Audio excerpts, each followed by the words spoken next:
Two, one. Hello, ladies and gentlemen, and welcome back to another exciting film journey here on Inside Movies Galore. I am one of your hosts, but today we are going to be finishing up the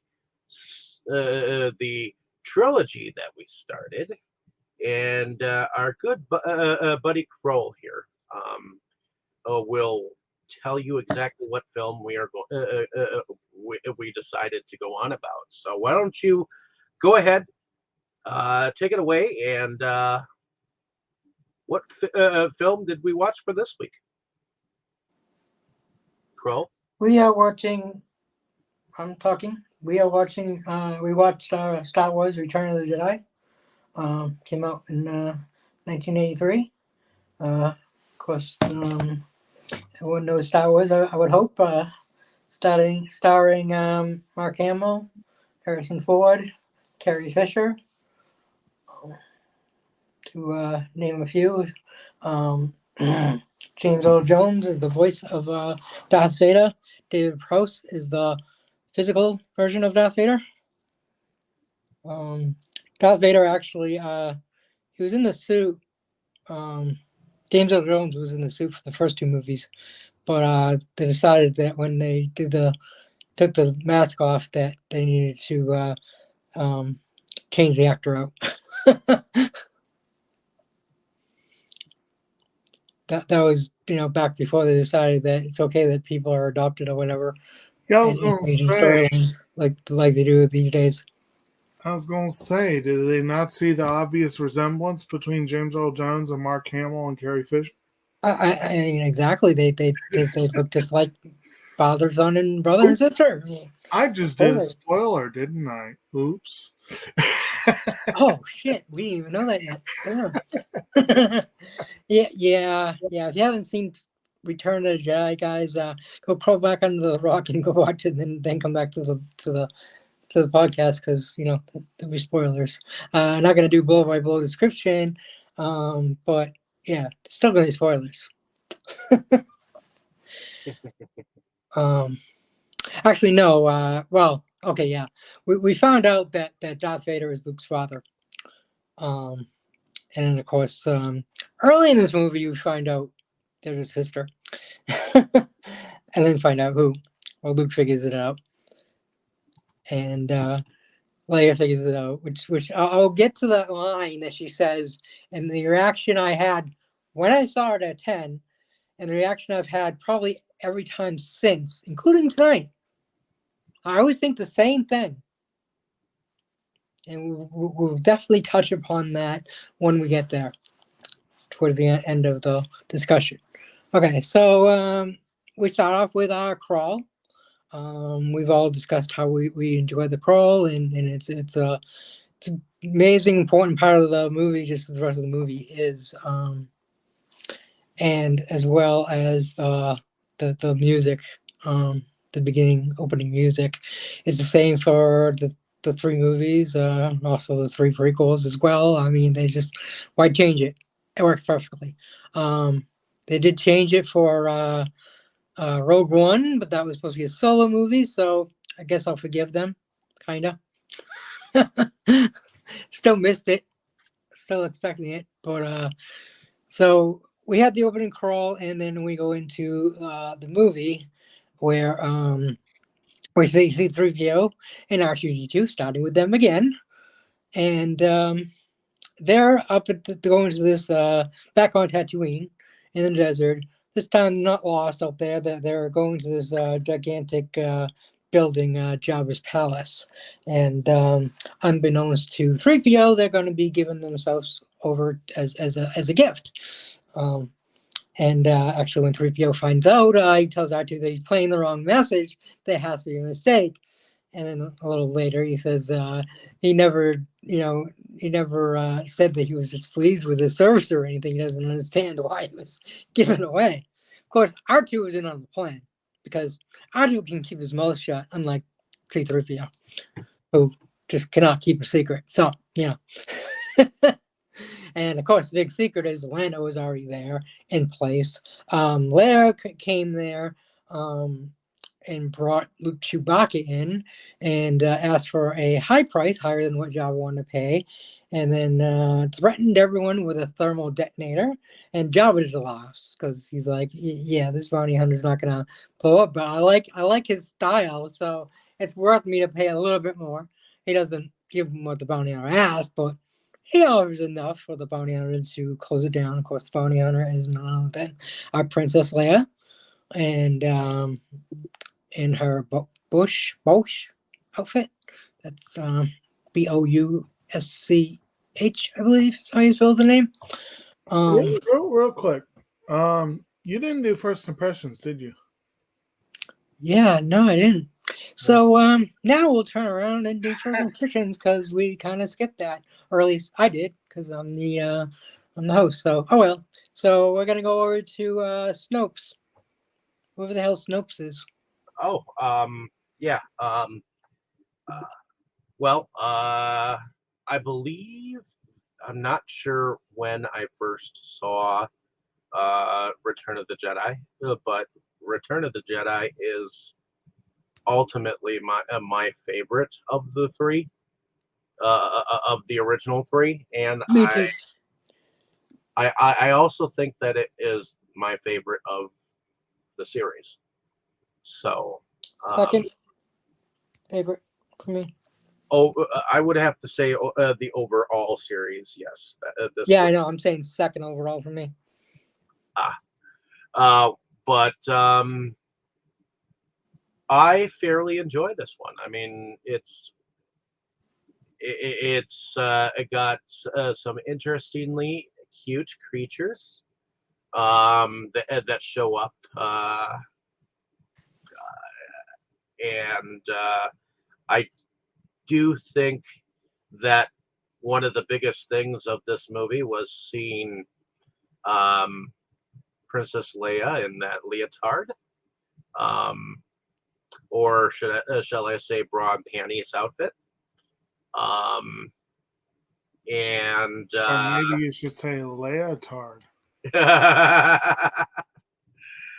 but there's some unique creatures to this film that I think kind of bring it all together, and it brings it to an end that I think a lot of people were waiting for, and depending on which version that you are used to, there, it's a little different for each, at least ending wise, because if you saw the one with all the extras and whatnot, they changed the ghost in the ending, and it's like it's Fine. Anakin. That was the first thing I was like, what? I was like, I didn't know if I liked it or I didn't like it. I was just kind of like, what? But yeah.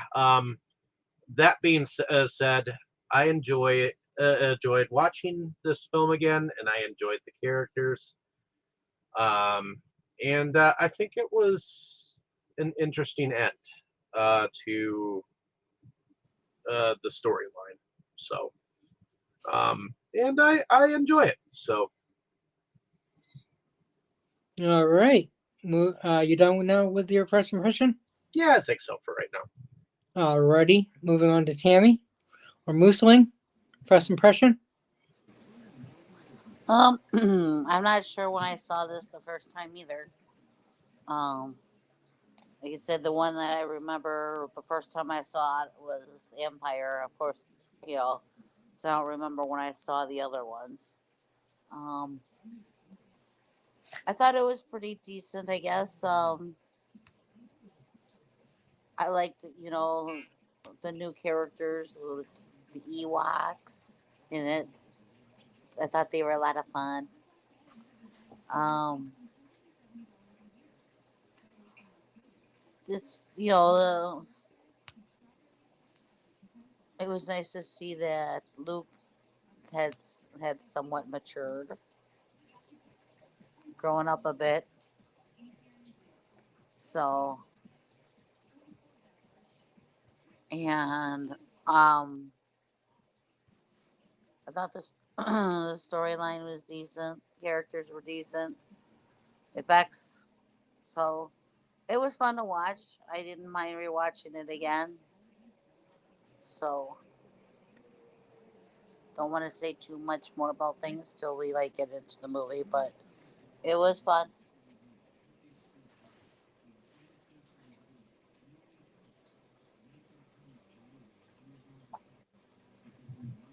Okay. How about you, Jake? Well, as I said before, I was kind of a long time coming to Star Wars, and when I finally did see it, I honestly couldn't swear to it which one I saw first. But I think it might have been Return of the Jedi. I feel like it probably was. And I'm almost sure that it was the first one I saw in theaters. In fact, I'm reasonably sure about that.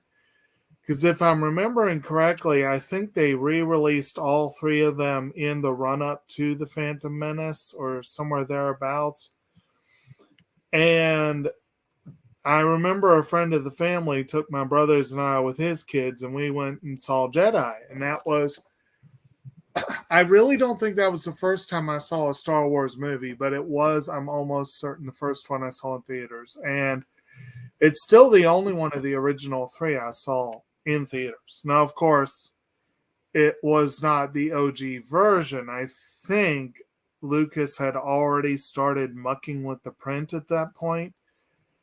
My memory's really hazy, but if I recall correctly, I think the really bad editions that I saw this time around on the DVD, I want to say happened after that. So I probably saw one that was close, but it had, some changes.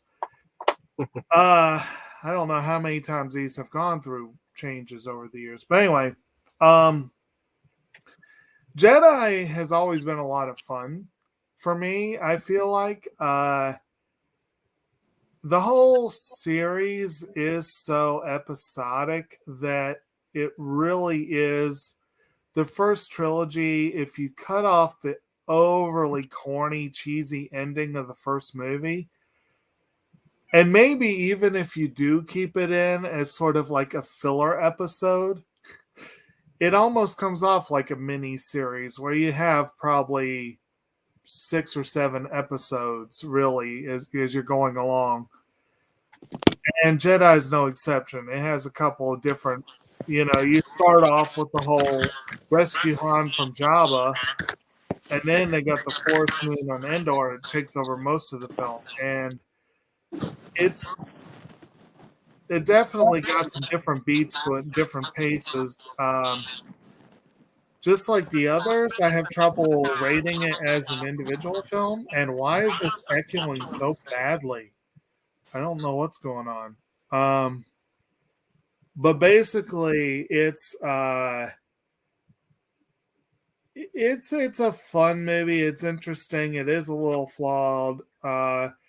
I did watch the version on the set that I've been watching, and it's a cool looking set, and I'm really glad I got it. I love the deal I got for it, but it really does irritate me that it's just the retooled versions of the movies, and probably more than either of the other movies. In this one, the retooling added nothing and took away a lot.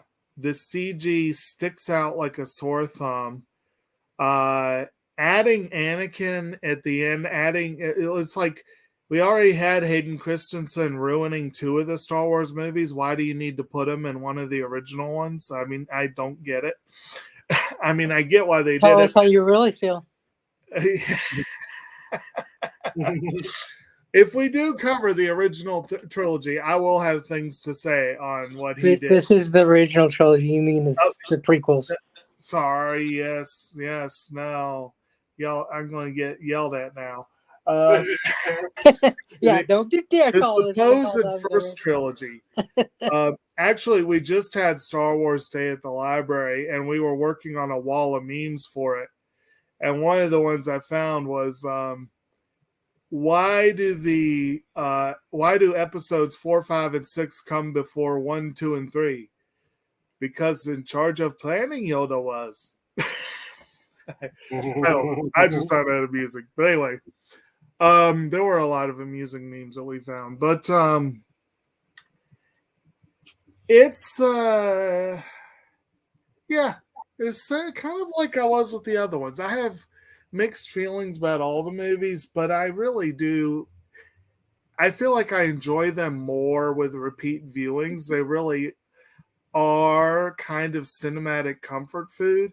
And that's one of the reasons why it pisses me off that people like George Lucas feel like they need to mess with them. And why not just give us the original and be done with it? Because each time you mess with it, it becomes less of a comfort food because you got something different you got to deal with. You know what I mean? See, when I first saw the trilogy with the added special effects, Yeah. I thought that at first they were cool. And for much of my teenage years, I was excited about watching them with these special effects. Now that I'm older and that I've seen a lot of films and I've been kind of on the receiving end of being more of a critic, Mm-hmm. some of the CGI does stick out like a sore thumb. Yeah. I do have to agree on some of it. Not all of it, some of it. Yeah. So, Some of it was pretty decent. Some of it might have even been called seamless, but some of it really is jarring. It's like, really? And the irony is, this movie actually did get a Special Achievement Award from the Oscars for its visual effects. And it's like, And one of the the prequel movies is Jar Jarring. now at least they didn't add Jar Jar in. That's a good thing. Thank gods. I'd stop watching. I would never I watch like that Jar version. Jar. I like I'm Jar Jar sorry. too. But anyway. Yeah, I know your taste, Dave, and that figures. But yeah, I think that pretty much wraps it up. It's like I said, it was a pretty good way to close out the trilogy. Just think if it was Jar Jar Binks who directed the first 3 Star Wars films.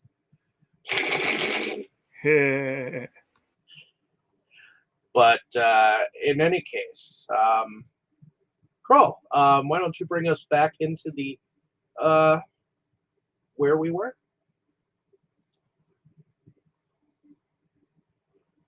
Oh, so I don't get to say mine, you guys do, and I don't go? Yeah, sure. Gonna skip me? Good thing I'm the host. I thought you had Yeah. before the. No, we skipped all of them. I went right into it. I just wasn't thinking about it. But anyway, so I saw Return of the Jedi. Yes, I know when I saw it in the theaters when it originally came out in '83. Shortly after seeing, or shortly before seeing E.T., I think. Pretty sure E.T. came out the same year. Just can't remember which one came out first. I know Star Wars came out in May. Just wasn't sure when E.T. came out. But I do remember seeing both of those movies the same year. I loved E.T., but of course, Return of the Jedi is Star Wars. And not only was it Star Wars, but it was my favorite of the original trilogy, and was my favorite until Revenge of the Sith, and that took it out. I really like Hayden Christensen's version of Darth Vader and Anakin, and other people can have their opinion, and they can be wrong. So, but anyways, yeah, we won't debate prequels or sequels or anything else on here. We'll just enjoy the originals, which I think we all agree are pretty great. Whether they're your favorites or not, they're all great. So yeah, I've like I said, Jedi has always been my favorite. I just absolutely love, he's a Jedi. So I mean, the whole concept was just awesome to me. And now he's a Jedi, and his power's grown. You know, um, I don't know. I swear in my head he used the Force like way more he did than he actually did in the movie.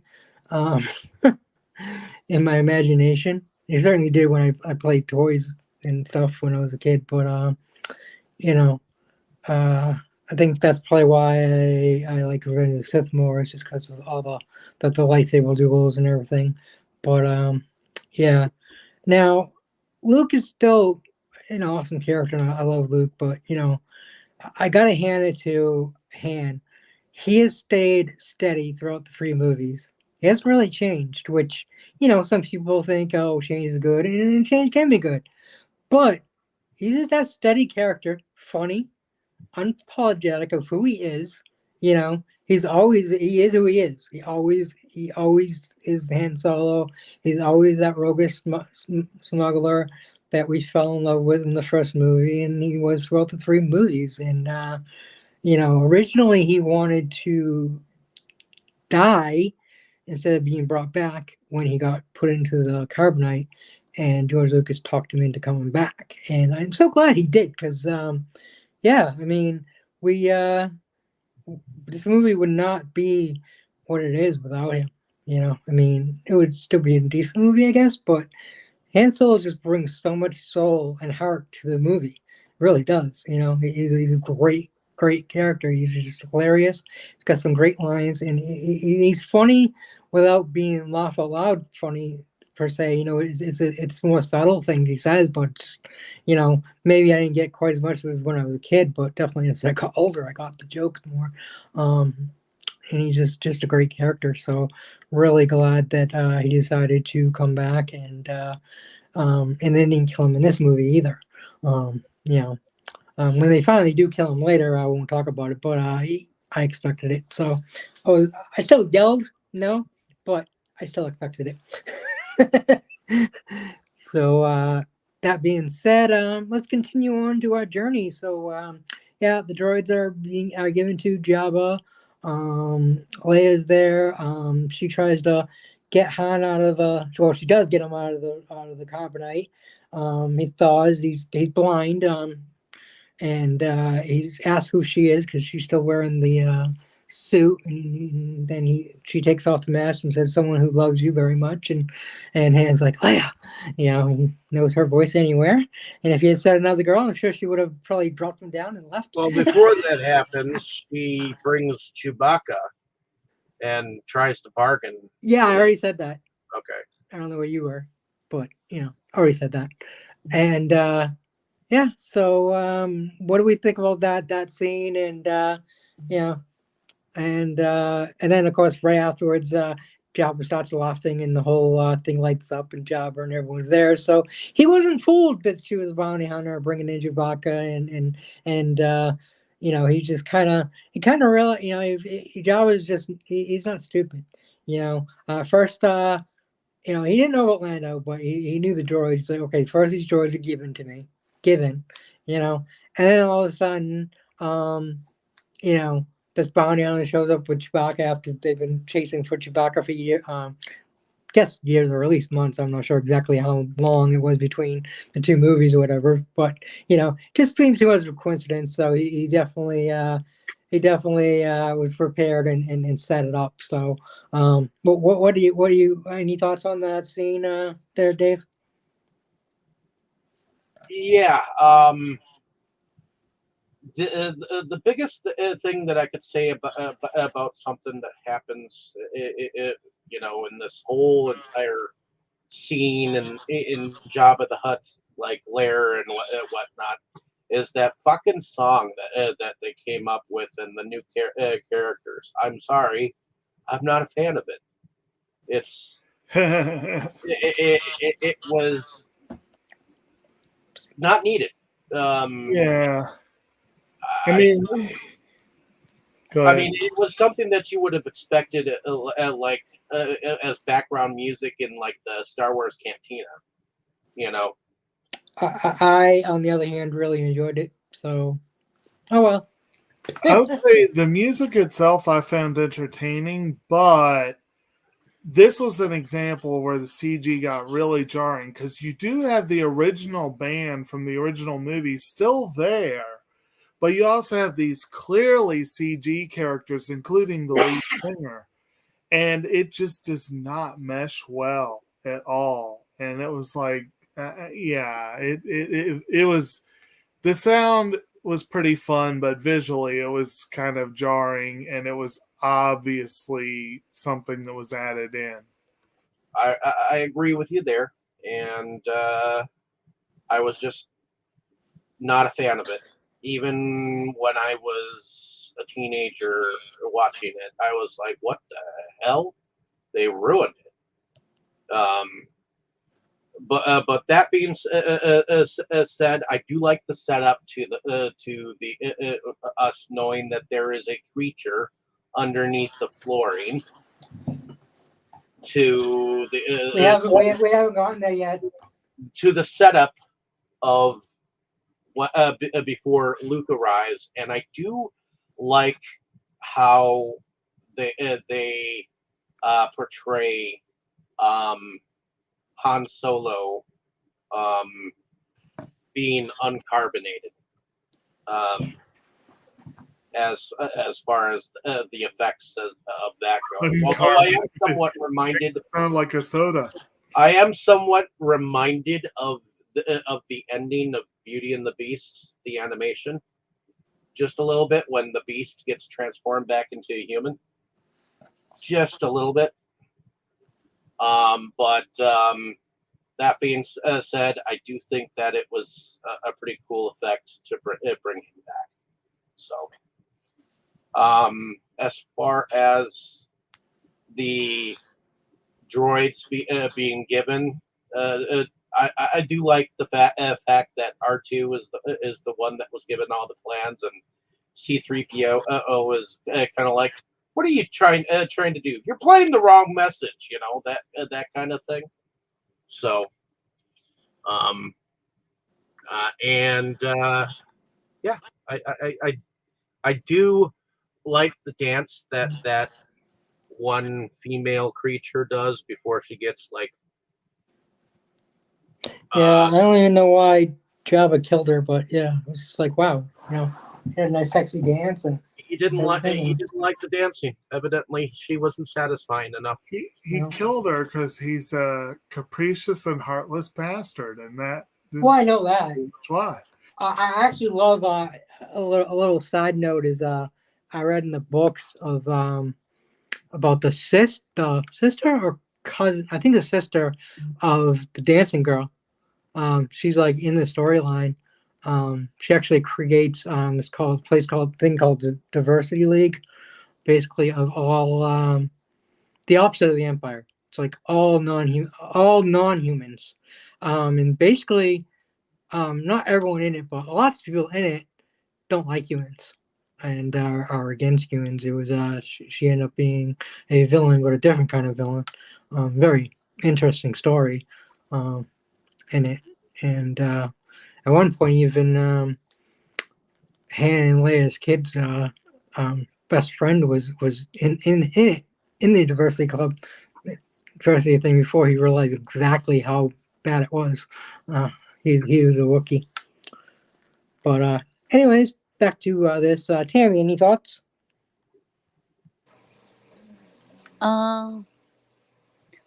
What, leading up to them coming in there? Yeah, that scene or the scenes we did before it. The whole him coming out of the freeze blind and Leia and or the her showing up or any of that anything. Well, I think they did a good job of trying to infiltrate, Java's place. Unfortunately for them, he was a little bit smarter than they give him credit for.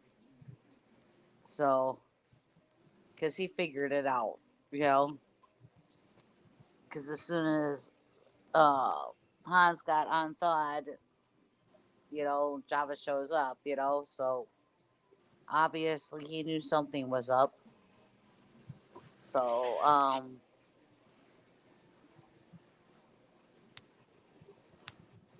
Yeah. I did like the little robot scene where they went into where the robots, both the droids, went down into like the droid recycling room or whatever the fuck it's called. And there was this droid it kept being turned upside down and screaming. And it kept making that noise. It was like, it was like a half cry and a half like it was being tickled. Yeah. It didn't. It kind of hurt, but it also tickled the robot. It didn't sound like it was being tickled. But What? Yeah, tickle a street. I can relate. Yeah, that scene is definitely funny as well. I thought the reaction of them guys when they thought that they were being traded. Yeah, it was great. Well, R2 knew. Like I said, he was in on the plan because R2 can keep his trap shut. Besides, if he did talk, no one understands him. Right. But, we understand his feelings. Oh, totally understand his feelings. He's like, fuck this, fuck that, fuck you. Right. Dirtiest motherfucker in the whole galaxy. Indeed. Everything he says is bleeped out. Right. He could sit there and he just read through the phone book and it'd come off as many fucks as Wolf of Wall Street. Yeah. Yep. Bleep, bleep, bleep, bleep, bleep. Yep. Beep, beep, beep, beep, beep. All right. So then, of course, Luke shows up and he uses Jedi mind tricks to defeat Scene. And Jabba was like, I told you not to let him in. And then I realized that, Luke is controlling him. He's like, oh, you weak-minded fool, and pushed him aside. And Luke says, Jabba's like, I like Solo where he is. He's a, there's no there's gonna be no bargain, and basically, and Luke's like, well, regardless of the mind trick not working on you, I will be taking, Han Solo back, and Jabba's just like, laughs at him, and C-3PO tries to warn him. He says, "Master, you're standing on," and he gets pushed by Jabba and shut up, so he can't warn Luke. And though Luke should have realized he was trying to tell him something, but he then grabs uses the Force, grabs a blaster to shoot Jabba. Of course, he's stopped immediately, and then the pit is opened up, and he gets dropped down along with one of the Gamorrean guards, and the Ranker eats the Gamorrean guard first. Always have bacon before you have the rest of your meal. That's what I say. Yes. Fortunately for the Ranker, he never got the rest of his meal because his meal outsmarted him and killed him. And he picked up a bone from a previous victim, we assume, and no, I'm sorry, not a bone, a skull. It looks like a skull. I'm guessing it's a skull, and threw it at the button, and the gate came crushing down on top of the Ranker's head, killing it. And then we get the crushing scene where the Ranker handler comes in crying that Luke killed Fluffy. Yes. Or whatever. He called it.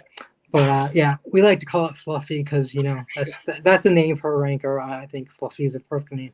That guy called him Fluffy or something similar to it. Yeah, I don't think he actually calls it a name, but there's been memes for Fluffy, and it's been gone around that it's called Fluffy so much that people think it's actually in the movie. It's not.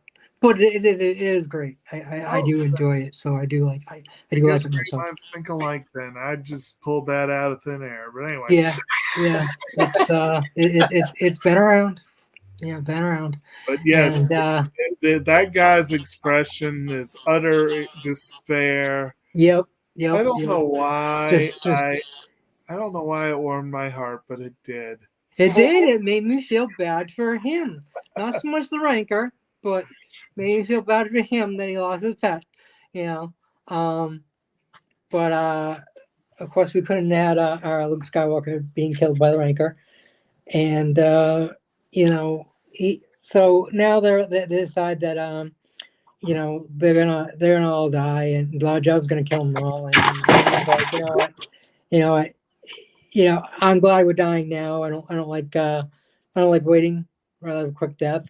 And of course, the little creature, which I can't think of his name, top of my head. I know his name, but I just can't. It begins with an S. Sorry, I don't know it. But Salacious Crumb. That's it. Salacious Crumb is his name. The little creature laughs because they're going to be dropped into the Sarlacc pit, where they will be digested for the next 2,000 years. So the full definition of the slowest death you could possibly imagine. And of course, you know, Luke isn't worried. Han puts on a big show about not being worried, but you can kind of tell in his voice when he's just like, he's a little worried. And of course, I did skip the one part where you did say everyone's having delusions of grandeur when they said Luke has taken care of everything that he's a Jedi Knight, because he doesn't believe it. Jedi, you know, he's just could barely take care of himself, and then talk about can be a Jedi, and all this other stuff. And you know, he's like, I'm out of here for a while, and everyone gets delusions of grandeur. So definitely need to mention that. And then of course we go out to the barge, and you know, they're going to be going to have to walk the plank, kind of like the old pirate days, but instead of going into water, they're going into the Sarlacc pit. And they're outside, and Han's like, I think my sight is getting a little better. I can see instead of a big dark blur, I see a big light blur. And Luke is like, well, there's not much to see. You know, I grew up here. Of course, Han knew that. I mean, he picked him up, right, in the first movie. But anyways, and then Han goes, convenient. You're gonna die here. And you know, Luke is about to walk the plank, and he goes up, looks up to Jabba, and says, "Okay, Jabba, last chance. You know, let us go, and we'll spare you." And of course, Jabba still thinks that this is hilarious, and that, you know, this guy is about to die, and he's still threatening me, you know. And Jabba's like, you know, push him in, and they go to push, and Luke just jumps off, and then flies back up, jumps over onto the barrage. R2 shoots who had gotten into position perfectly, shot the lightsaber that was inside of R2 out to Luke, because he had a feeling that Jabba wasn't going to just let Han go. So he had a good plan. He had a good plan for this. And, you know, he gets the lightsaber, he starts killing, and Boba Fett takes off. And this is where I'm not really sure why Boba Fett got involved.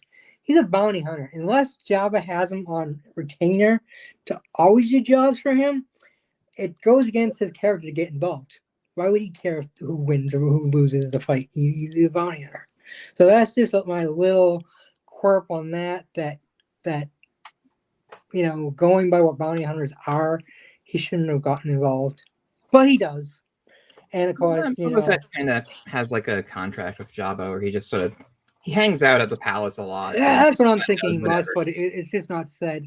So, anyways, you know, Han accidentally hits him and sets his rocket off, and he goes flying into the Sarlacc pit, where we think he dies, but we'll find out he doesn't. But that's for another story.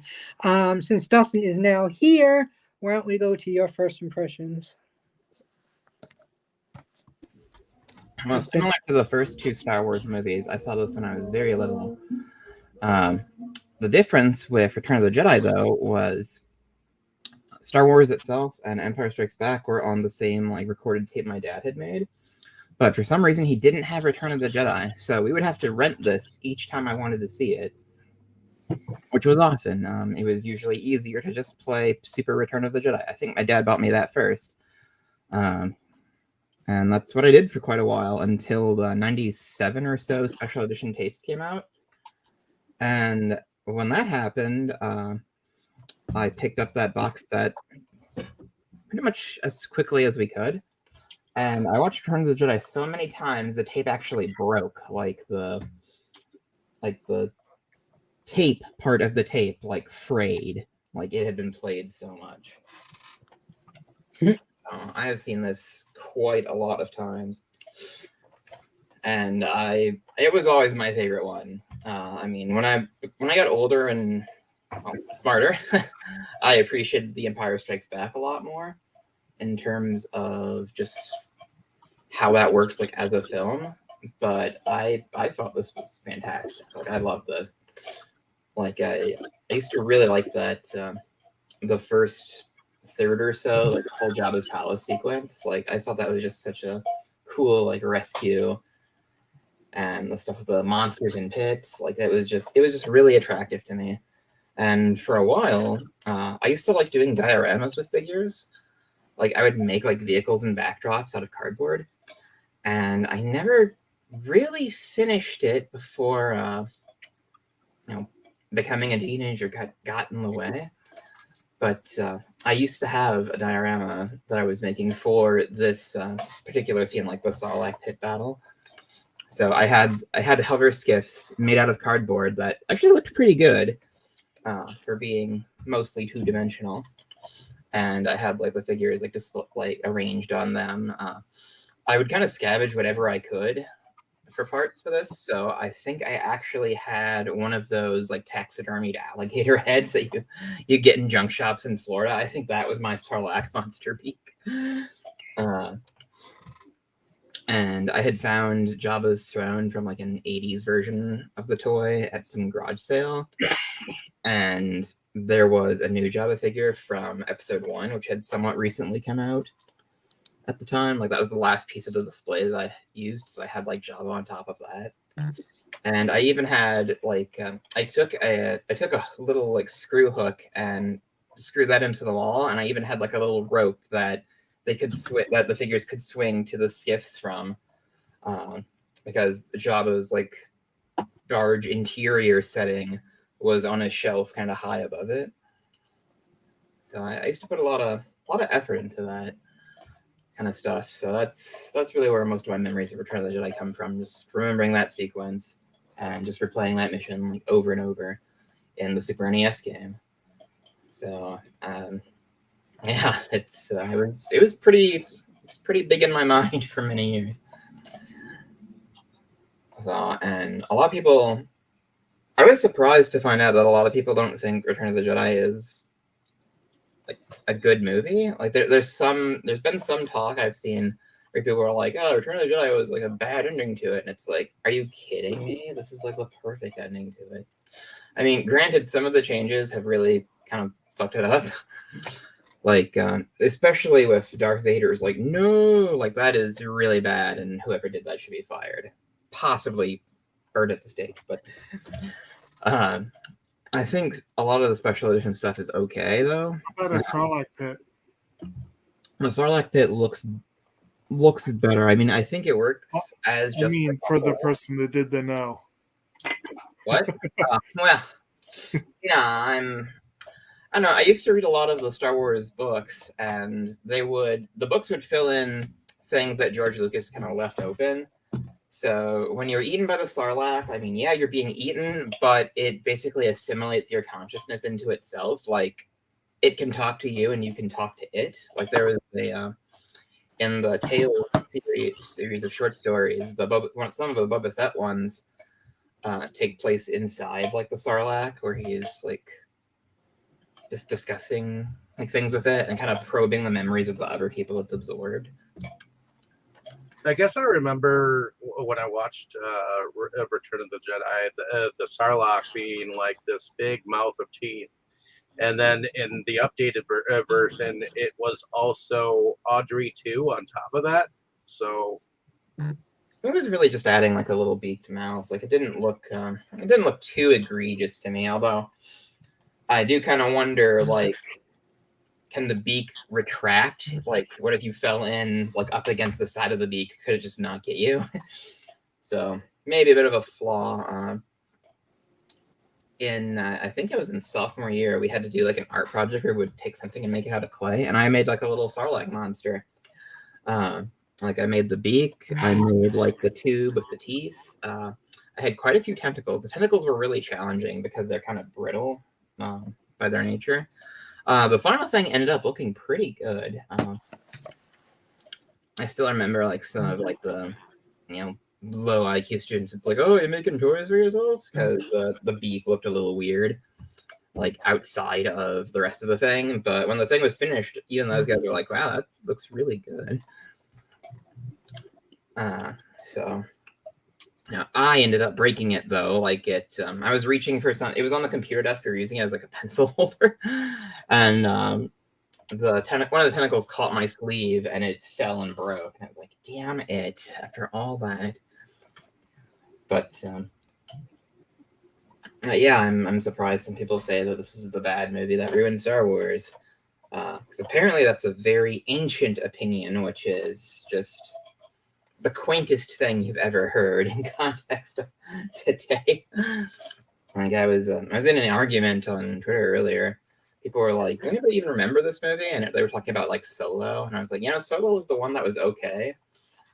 And I think I said something to the effect of, like, the writers of the other Disney Star Wars should have been like dragged out of their houses in the night and like flayed in the street. The camera crew watching. I think you're right in a way. The arguments over this and the original trilogy do seem kind of quaint compared to the more recent ones. For me, it always was summed up by the discussion in Clerks, where Dante's like, Empire had the better ending. All Jedi had was a bunch of Muppets. A lot of people would say that, but they did fix that too, like with the special edition. There are some things that are better in the special edition, especially that like galaxy-wide celebration. I actually like that too, but I love the original as well. And anybody that says it's a bunch of Muppets are idiots, including the writers of the Clerks. I don't. Yeah, like I said, I'm not saying necessarily. I think they're both good, solid films. When I saw that movie, I was just like, "Fuck off." I think that's my exact words were "fuck off."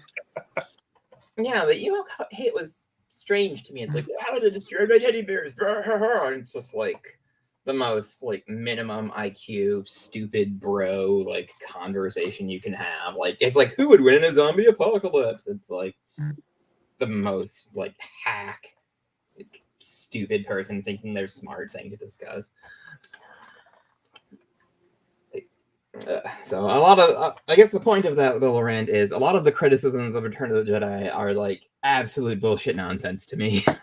So I don't know what they're talking about. I've only heard a couple people have any criticism towards Return of the Jedi, and it's all been recently.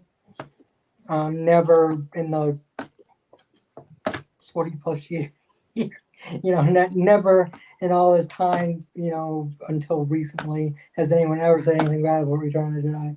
So it's all this new age crap.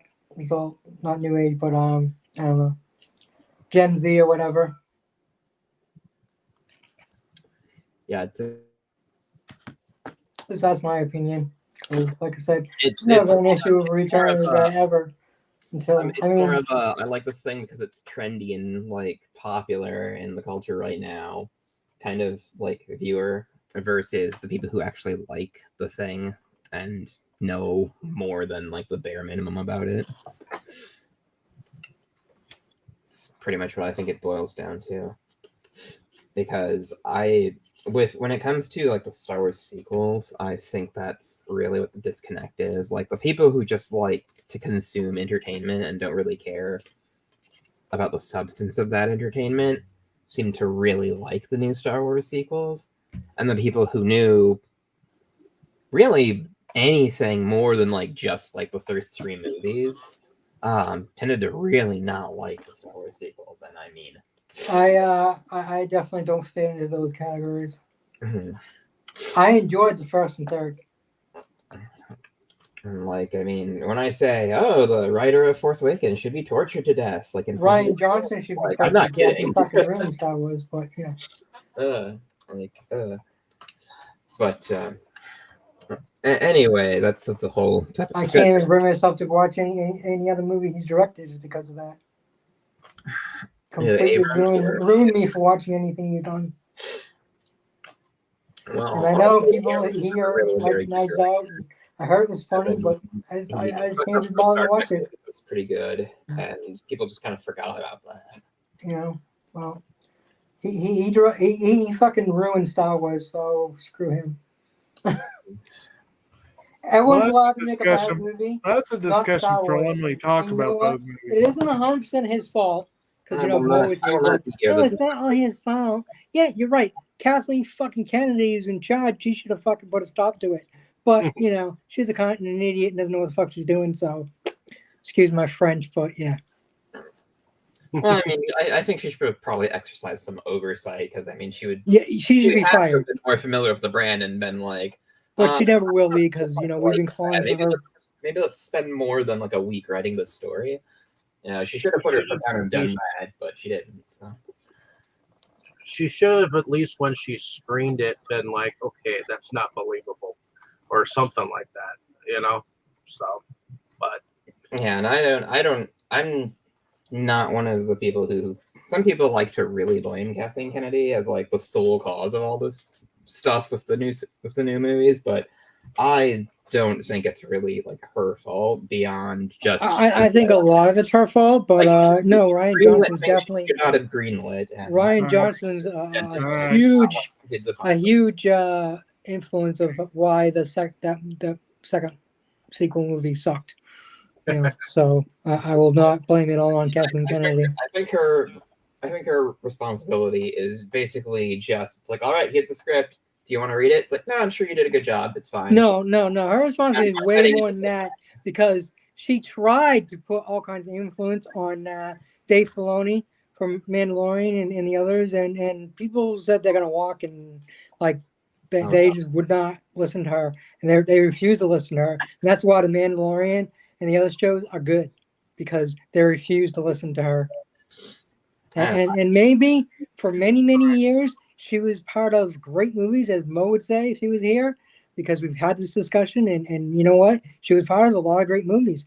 I don't know what happened, but since she's taken over Star Wars, she's blown at the job. She sucked. So, that is just my opinion and a lot of people's opinions on it. So, I think after a point, you start to see franchises as just like products rather than something that you have a higher responsibility to do right by. And that's a bit more of the vibe I get from that whole thing too. It's like, okay, what'll sell? What tests well with the focus group? Like, what gets the most like boxes checked on the survey? It's just like the many various Amityville titled films. You can slap anything right after the title, and it will have nothing to do with the original story. So Yeah, that far.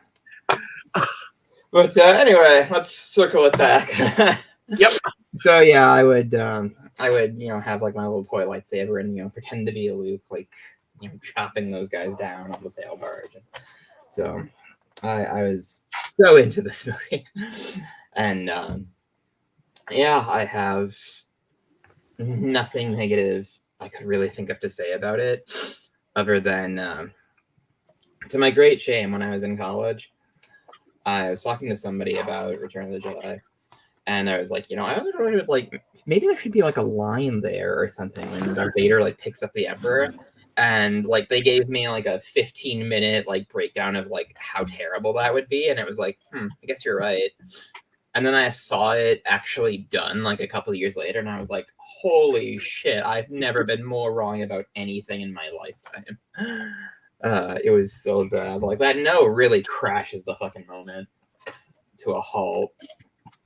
Like, especially since it's very clearly like ADR, like the actors can't hear it, and it shows, like badly shows, how the Emperor doesn't react. No!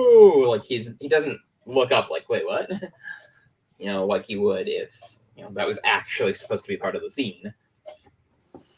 On the other hand, I've been doing, like I said before, I've been doing watching a lot of movie reactions from YouTubers, and I saw someone managed to find like the original theatrical version of Return of the Jedi for their reaction, And it's been so long since I'd seen the first version of like the song in Jabba's palace that I was kind of taken aback. It's like, wow, this does look really bad. Like, I thought the CGI one looked bad too, but this is like slightly worse because the puppet can't really do a whole lot. So it's I don't know. It's maybe something they probably should just cut, but I guess it's important for establishing, this is a dangerous place, and Jabba could just decide to kill you any moment. Well, and back when they made the film in the early '80s, they didn't really have a lot to work with, so they used what they could. And I'm sure Star Wars was a popular enough thing that it got like the best of the best support. Yeah, it did. I mean, every single one of the movies were cutting edge stuff at the time. Well, I mean, the first movie was a real, triumph in the face of adversity kind of thing. Like, nobody believed that would work, so they had to do everything themselves in brand new ways. And then with Empire, I'm sure they had as much backing as, could be reasonably expected. And then with Jedi, I'm sure they had like the full force of Hollywood itself, like backing them up.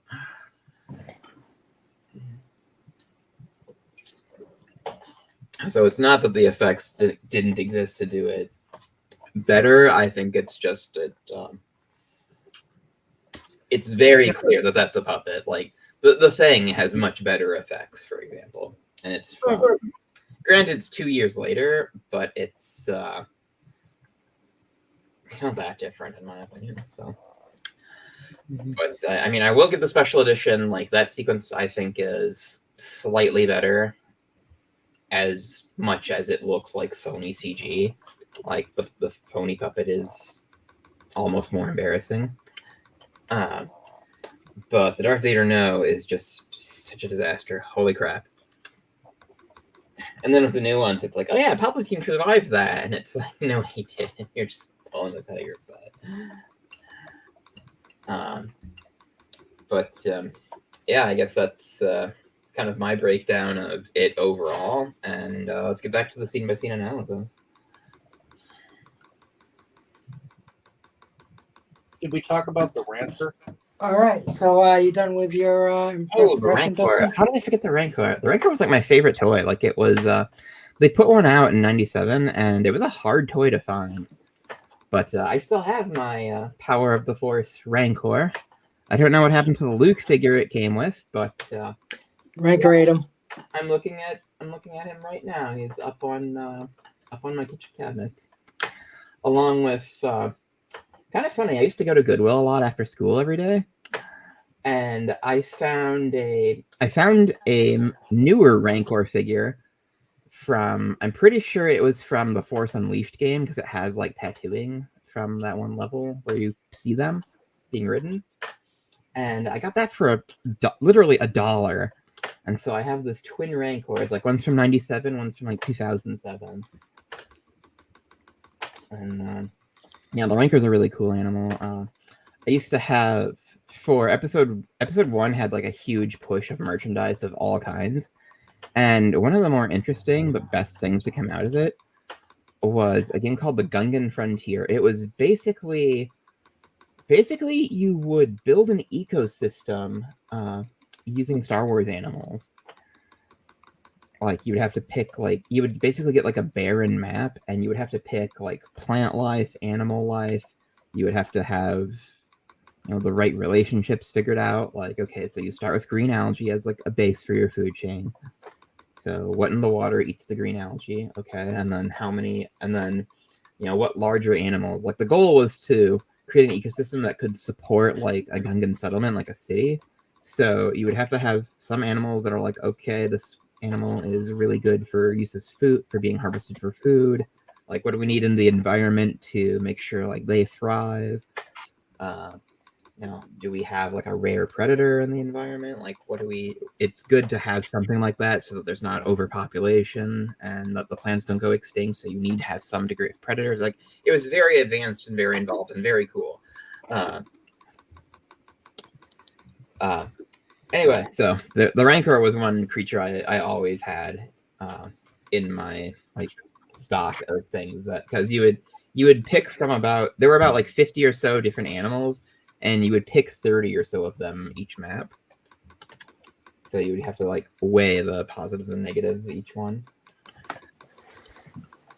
And I always went with Rancors as my top predator. So they had a low reproduction rate, so they kind of filled like the apex role without being like too much of an issue.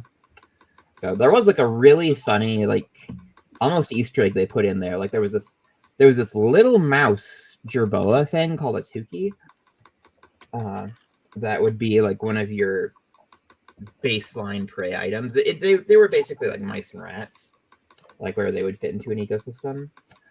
And there was sort of a Easter egg that they hid where Tukis were poisonous to Rancors, and a Rancor would instantly die if it tried to like eat one. And that was the only animal that had that interaction with the mouse. So I've always thought that was funny, and I'm probably the only person in the world who remembers that shit. But I even had the Rancor Gigapet. Like there were 3 official Gigapets for Star Wars, and I had the Rancor one. Like we couldn't afford to like buy stuff like that. I traded somebody like something for it, like on the playground, like back when you could like do that. I wonder where it went. I really hope I still have that somewhere. So it was hard to keep alive. It needed to be fed a lot, and you could feed it either Gamorrean guards or like the dancing girl. Like it was kind of fucked up actually, because it would have like a little, very limited because it's like a Gigapet, but it would have like a very limited animation where it would like pick up the person and like eat them, like with the hand sticking out of the mouth. So yeah, the Rancor was my favorite Star Wars creature for a long time until we got like new ones, starting with the prequels. I think my favorite out of all of those ended up being the Akla from Attack of the Clones, like the crab creature. Although, if I had to pick nowadays, I would probably pick Boga from Revenge of the Sith, like the lizard that Obi-Wan rides. Because I used to play a lot of Ark last year, and there is a creature that is like a direct homage to the Boga lizard. It's called a rock drake, and it's almost exactly the same animal, except it has like teeth instead of a beak. And you ride it in the same way, and it does like all the same stuff. It's really, really cool. But yeah, the Rancor was kind of an introduction to like the wildlife of Star Wars, and I used to really like rapidly consume like all the background info on stuff like that. Like I would go to the library for hours and just find every Star Wars book I could. Like it was quite a time. Like it really was. So, anyway, back to the plot. All right then. Han Solo accidentally kills Boba, or so we think he kills him, and we get the lovely scene where Leia chokes Jabba to death with the chain in her sexy metal bikini. That every kid who's ever seen that, or every boy and maybe some girls have seen that, definitely liked her in that outfit. And we they destroy the barge by making the gun shoot the barge back to itself.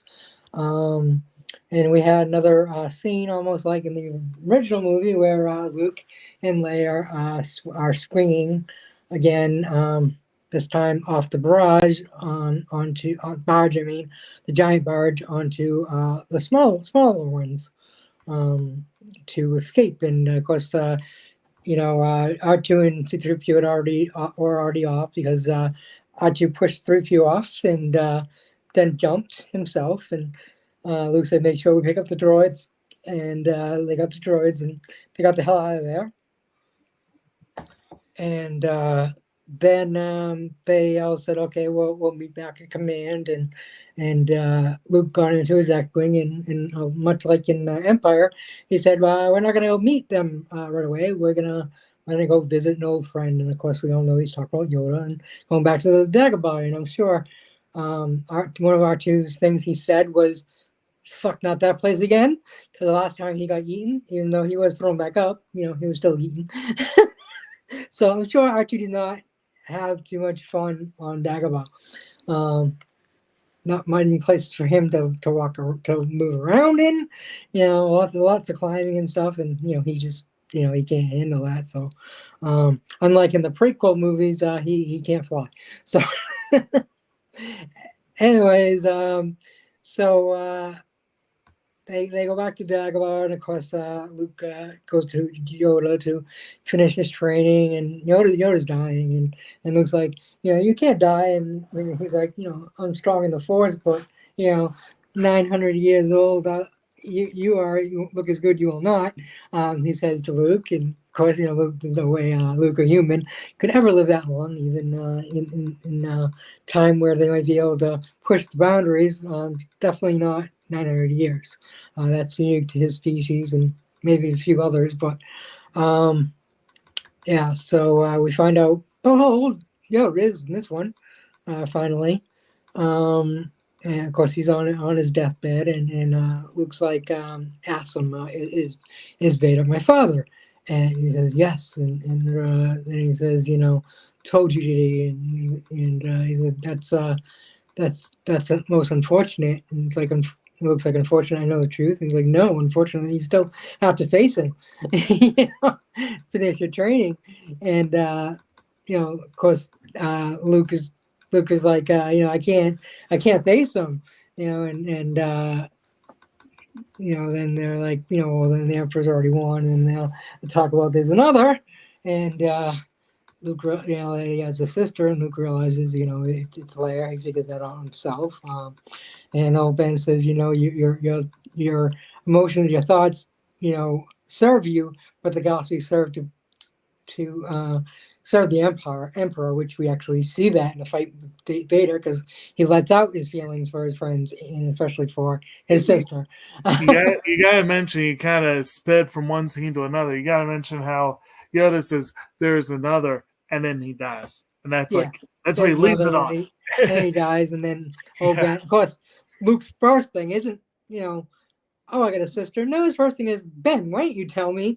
You told me that Vader killed my father, betrayed my father and killed him, and then Ben came up with his whole certain point of view, which some people think is bullshit, and some people think it's real, and I personally think it's real. I agree with old Ben. I still think he lied, but I do agree with personal point of view. I think the point of view thing is kind of a good life lesson to learn from anywhere, like early on. Oh, it totally is. Star Wars does a good job of presenting it to like a younger viewer. It totally is. I mean, it is completely truthful, and that's what old Ben was the whole series. He was the old mentor that taught lessons, and may or may not like the lessons. I'm sure Luke was not happy with that one or the way it was taught, but it also speaks to how Obi-Wan is not perfect and has made mistakes, and so like he can't bring himself to. I mean, he's already dropping a lot on Luke when they first meet anyway, and he's like, I can't handle telling you that Darth Vader is your father, and it may be better for you not to even know about that. So that's kind of a judgment call Obi-Wan makes. Like, I don't think he explicitly lies. I think he just... Well, like I said, point of view. He doesn't want to put the burden of just like Yoda said. Yoda said for his training, it's not that great that he knows, that Vader's his father. It puts way more pressure on him to face Vader and defeat Vader, knowing it's his dad. Even if he is the most evil son of a bitch in the galaxy next to Palpatine. I love the way I love the version presented. Like I said, we had Star Wars Day Saturday, and so and then we're doing the discussion here on the channel. So I haven't had a lot of time for like the movies themselves, other than just one viewing of each of the three. But I've been doing some shorter stuff, a several viewings of Weird Al's The Saga Begins, which is a classic, of course. I love that. And then we've got, if y'all are familiar with Bad Lip Reading's Star Wars songs, Seagulls Stop It Now is the big one, but you got Bushes of Love, and That's Not a Moon, My Stick. They're all fun. It's a But at the end of Bushes of Love, Luke has that dream about Leia, and he wakes up talking about this really cute girl he met in his dream, and Ben knows exactly what he's talking about. He's like, there's something I'm going to have to tell you about her, or something you need to know about her. I'll tell She's you your sister.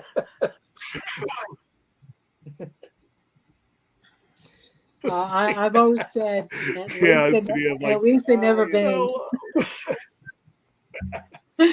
But it is interesting, everyone's reactions to that revelation. The messed up thing about it is, I kind of joked it out. Either. He figures it out, and you can see in his scene.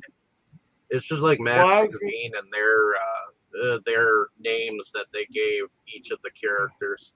I was just going to say, like, they show that look where you can see in his eyes that he's figured it out, and then they cut to a new scene, and I'm like, no. So the cut scene here, the one that they left on the floor, is him going. Ugh.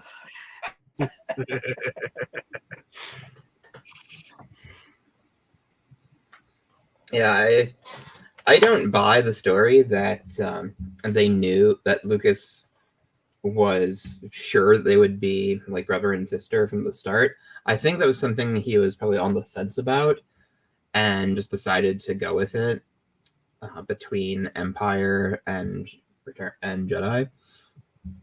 And so that's why there's some awkwardness there, especially with a lot of people like to be like, didn't she kiss him before? And it's like, I mean, they don't know. Like, it's like, weird in context now, but like they don't know. I mean, she tried to make Han Solo jealous with that kiss, and it wasn't really a romantic kiss either. So, I agree. Well, he probably felt first like time in Star Wars when they're swinging across the thing, she like pecks him on the cheek, like we're for luck, Oh, she kissed him on the cheek. That's not. I mean, that's nothing. Yeah, that's nothing. Big brother and sister would kiss on the cheek, so. He probably didn't go anywhere with that kiss because he probably felt like he was kissing his sister. Oh, I know why. Future is any indicator, yes. Well, we're definitely going to go back to this subject. Well, this does. Does anyone else have anything else to say before we move on? Oh, wait. Where are we at again in the story? I think we had. Yoda just died and he's talking to Ben. Okay, yeah. Well, I know where we are. I'm just asking if anyone wants to say anything. Right. I was trying to double check. One thing I will say, and I think we addressed this last week with Vader, but generally speaking, it really feels like even if she's never used the Force knowingly and isn't even aware of her. Oh, she becomes a Jedi Master in the books. I know. I'm saying in the movie, it does feel like an oversight that everyone overlooks it. Even the people who are sensitive to the Force should have probably. Vader definitely. Luke arguably should have figured out that Leia is sensitive to the Force before they did. It does really feel like they had. I could see how Vader could have tunnel vision and be focused on one target, but it seems kind of weird that he. And then as Luke gets better, it seems weird that it would take him so long. But of course, one thing I will say about Luke is he is not the whiny priss in this one he was in the first two. Well, mainly the Okay, he first wasn't movie. whiny in the second one. Was that? He wasn't whiny in the second one. He was still whiny, but he was not much less. He was maturing. He was. I mean, when he found mean, out He's like that what? it was 17 bothering, he yelled at no. I mean, Right. it was a reaction. You gotta give him some Right. break, cut him some slack there. Well, he was still pretty whiny in that moment. But I'm going to say, what I'm saying is he's definitely not so much in this movie. He's much more confident. He is much more mature as a combatant, as a user of the Force, to the point where I almost feel like how much time passed? You know what I mean? Like, Oh, and I I'm don't pretty sure remember there was definitely a few years that passed. a few years. Is Yes. that how long it was? Yeah, because Star Wars came out every 3 years. Right, At but Okay, that's well, that's I mean physical in world. story. I'm talking In about story. story-wise. I think it was, maybe closer to 10 years, or at least quite a few years. Really? Who's- I mean, 3 years was kind of, I think, what I'd always assumed, and that No, does. I mean, just going by how well trained he is, why he didn't go back to Dagobah Okay. and see If he- Yoda before, that is kind of is a big oversight in my opinion, because That's, there's definitely a time, and he's been because he had to plan out the rescue of Han Solo, right? you were going to But say he something? already was training. I'm gonna say they addressed that in the 90s. We had Shadows of the Empire, so there's a 1-year gap between Empire Strikes Back and Return of the Jedi. And Shadows of the Empire was like a multi-pronged like storytelling approach to fill in that gap. So it had a novel, a comic, and an N64 game. And depending on how you consumed it, like you got like a little bit more in certain areas. Like for example, like somebody is trying to assassinate Luke is kind of the baseline of the story. And in the video game, you play as Dash Rendar, who's more or less been hired as like Luke's bodyguard. And you play as Dash Rendar, like following Luke through all the places he goes in the story and like, keeping people off his back, like backing him up. Like you're doing your own missions, but it's kind of like, oh, I need to, clear this base of stormtroopers so I can, watch Luke from that ridge. It's stuff like that. So you get more time with Dash Rendar. In the novel, I never actually got to read the novel because I had the comic and I didn't know about the differences until way later. I don't know what the novel is. I read the comic like over and over again, and in the comic, Boba Fett got more screen time.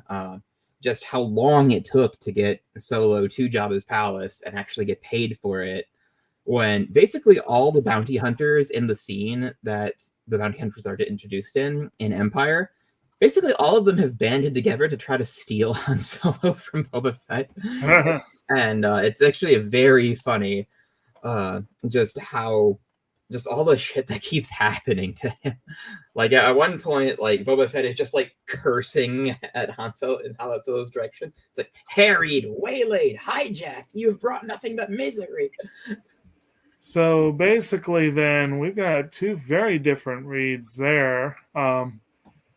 I'm more inclined to think the 1 year makes sense. So that just underscores my thought that Luke's transformation is crazy.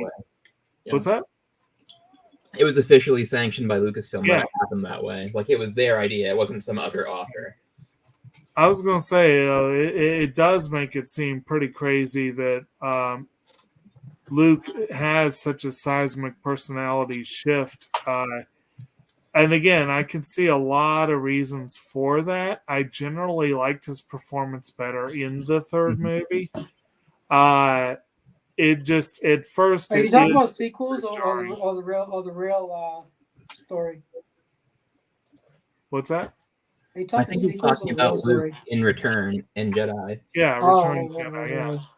Oh, I thought you were talking about change. So I thought you had switched over to The Last Jedi. Well, I was trying. Well, I've already said we'll save that for the discussion of the because I want to cover Well, those. I sometimes want to things hear slip these. in. opinions. So Sometimes things slip I'm in. not referencing the new movies just because I want to move it along. But yeah, I'm referencing the story that they wrote Yeah. to bridge like Empire and Jedi, which does have some relevant character information. Like, so because we said, you know, why didn't he go back sooner?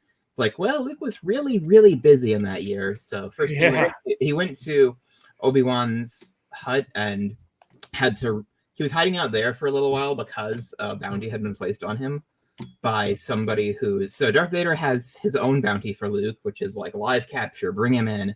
And then somebody put up a slightly higher bounty that was like, kill him dead. So Luke had to hide out in Obi-Wan's old place. And while he was there, that's where he built his new lightsaber. You gotta wonder if that person knew about Vader's bounty and what kind of either they've got a death wish or just like steel cojones to be intentionally outbidding. It was the head of the Black Sun crime family who was so the Empire had to use contractors to get the second Death Star built. So like they needed like an extra shipping fleet. Like the Imperial fleet alone could not. I remember the speech from Clerks, yes. And so they went with Black Sun, and Black Sun was led by Prince Xizor. Xizor hates Darth Vader because Darth Vader was involved with the destruction of his species through a series of what I will just dismiss as mishaps. So Xizor basically wants to replace Vader in the position of power that Vader has within the Empire. Like he's arguably like the number 3 in like the rankings of the Empire. Like he wants to be like number 2 and eventually maybe even take over the Empire, which he doesn't seem to quite understand like the Force and like how the Sith work. So it's something I don't think he can really do, but he's giving it his best effort as like a crime lord. And so his idea is he puts the bounty on Luke because, you know, that would really disrupt whatever Vader is planning involving Luke, because he knows Vader has more in mind for Luke, like teaming up with Luke or overthrowing the Emperor with Luke. Like the Emperor isn't on to Darth Vader thinking that, but Xizor is. And so he's kind of playing the field. And so Xizor is in like open conflict with Darth Vader a lot. Like there are moments where they have to like have business meetings, but there's like an undertone of, you know, we both hate each other. Let's just get through this. And anyway, so Luke has to hide out for a little bit. Plus, they're trying to figure. It's like a secret like bounty too, so nobody knows that it is Xizor who's put it on Luke. So a lot of the story is Luke heading out and them investigating who has the bounty on Luke. And eventually it ends with like a big confrontation with Xizor, and Xizor gets like blown up by Darth Vader's Star Destroyer in like this shootout. Because Darth Vader finally gets good evidence that it is Xizor doing it. And so that's handled. But Luke basically does not have a moment to himself in that year. So in this movie, when he finally is never has many moments to himself. Even, you know, he gets married and you know, somehow they get a kid, so they do manage to have sometimes, but you know that they're always busy. Yeah, it's very involved. Like I loved the books a lot. Like I read as many of the books as I could find. I absolutely. I think that's Mara Jade is my favorite female character. Threw all that stuff out. So I love Mara Jade. I never quite got to Mara Jade. For some reason, the library did not have her books in them very much. You never read the Thrawn trilogy? I never got introduced. Trilogy. Like I couldn't get a hold of it. Like I think I have it digitally now somewhere, but my main ones were like the Han Solo centric story. I mean, Mara Jade. I mean, I've read. I mean, I know about her. She's a cool I've read over 100 books, and Mara Jade was in almost every one of them. Yeah. I mean, I've read at least 2 of the novels that have her in there, but they're not like her like major role novels. It's yeah. I don't know. It's one of those things that's like I read these when I was like 8 or 9, and I remember a lot. I don't remember everything. So, but so Luke coming back to see Yoda now is really the first opportunity he's had that he doesn't have to like rescue somebody or is on the run from somebody, or it's the first moment he has. Well, technically of course, this was added after he did the movie. So when he originally did the movie, True, but he had, I think Lucas had those sequence of events in mind. He was just like, okay, this is why. or And maybe he had something he's in busy. mind, but we just we don't know what it is because until the books were written and someone penned it, and I think I think but, Lucas has given us faulty info to kind of cover himself, because it's like, I mean, it's such a big story to like work out in your mind. I think there are things where he's just like, I don't know, like in my mind, like he's busy doing something, but I don't know what that is yet.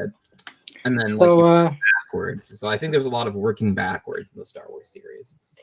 So after we had the scene with old Ben, we see the Rebel Alliance and they're deciding that they're going to have a frontal assault to destroy the new Death Star before it's operational. And of course, Han Solo was like, who the hell they got to pull that off? And Lando pops up and he's like, I'm surprised they didn't ask you. He's like, who said they didn't? But I'm not respectable like you, And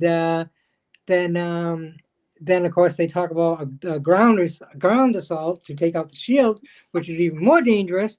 And we find out that Han Solo has his team together for that, except for the command team is not together. And Chewie, of course, immediately spoke up. He's like, "Oh, yeah, you sure? I didn't want to speak for you." And Chewie probably said, "You go, I go." Because I'm not sure who knows, but he has a life debt because Han Solo saved Chewie's life when they met. Not quite the way they showed it in the Solo movie. I like that movie, but that was different than what was written in the story. So so he owed him a life debt. So where Han Solo goes, Chewie goes. Period. No matter what. And then of course Leia's like, "You can count me in," and just for perfect timing, Luke shows up and says, "Count me in too." And then Luke just kind of looks at Leia and she's like, "What?" And he's like, "Ask me again sometime," because he's just looking at her like, "Hey, you're my sister," and she's just like, "What's that look like? What?" Because she doesn't know at this point. And then we so they all decide. Then we have this little scene where they're all going to take off, and Lando is Han's trying to convince Lando that he should definitely take the Falcon and that he loves the Falcon and it's the fastest ship and he'll need the ship and of course Lando's like, "Okay, I'll take it and I promise I won't have any scratch." And then of course we go back to Han and he's like, "You promise? I have your word, not a scratch." And then Lando's laughs and he's like, "Get out of here, you space pirate," and then of course he goes and they get into the shuttle, and Chewie, of course, complains about being the co-pilot ship for the Imperial shuttle, and Han's like, I don't think they had Wookiees in mind when they built these things. And of course, he kind of complains about how to fly the ship as compared to the Falcon. It's a piece of crap. I do want to add real quick, in case I forget, the payoff to that joke, not a scratch. When they do have to fly into the Death Star later, there is suddenly like a really narrow like thing the Falcon has to fly through, and they lose the satellite dish, and Lando kind of winces like extra at that, and he's like, "That was too close." And in an Easter egg in Super Return of the Jedi, it doesn't always happen. You have to crash into it from a certain angle, but when it comes to that part in the level, if you bump into it from the right angle, you actually do get a Lando voice line. "That was too close." Okay. So if you fly through it without hitting it, like nothing happens. It's also worth. I do want to ask Carl. Maybe I missed it if you said it. Did you explain or mention what the strike team is going to be doing? I did. Okay.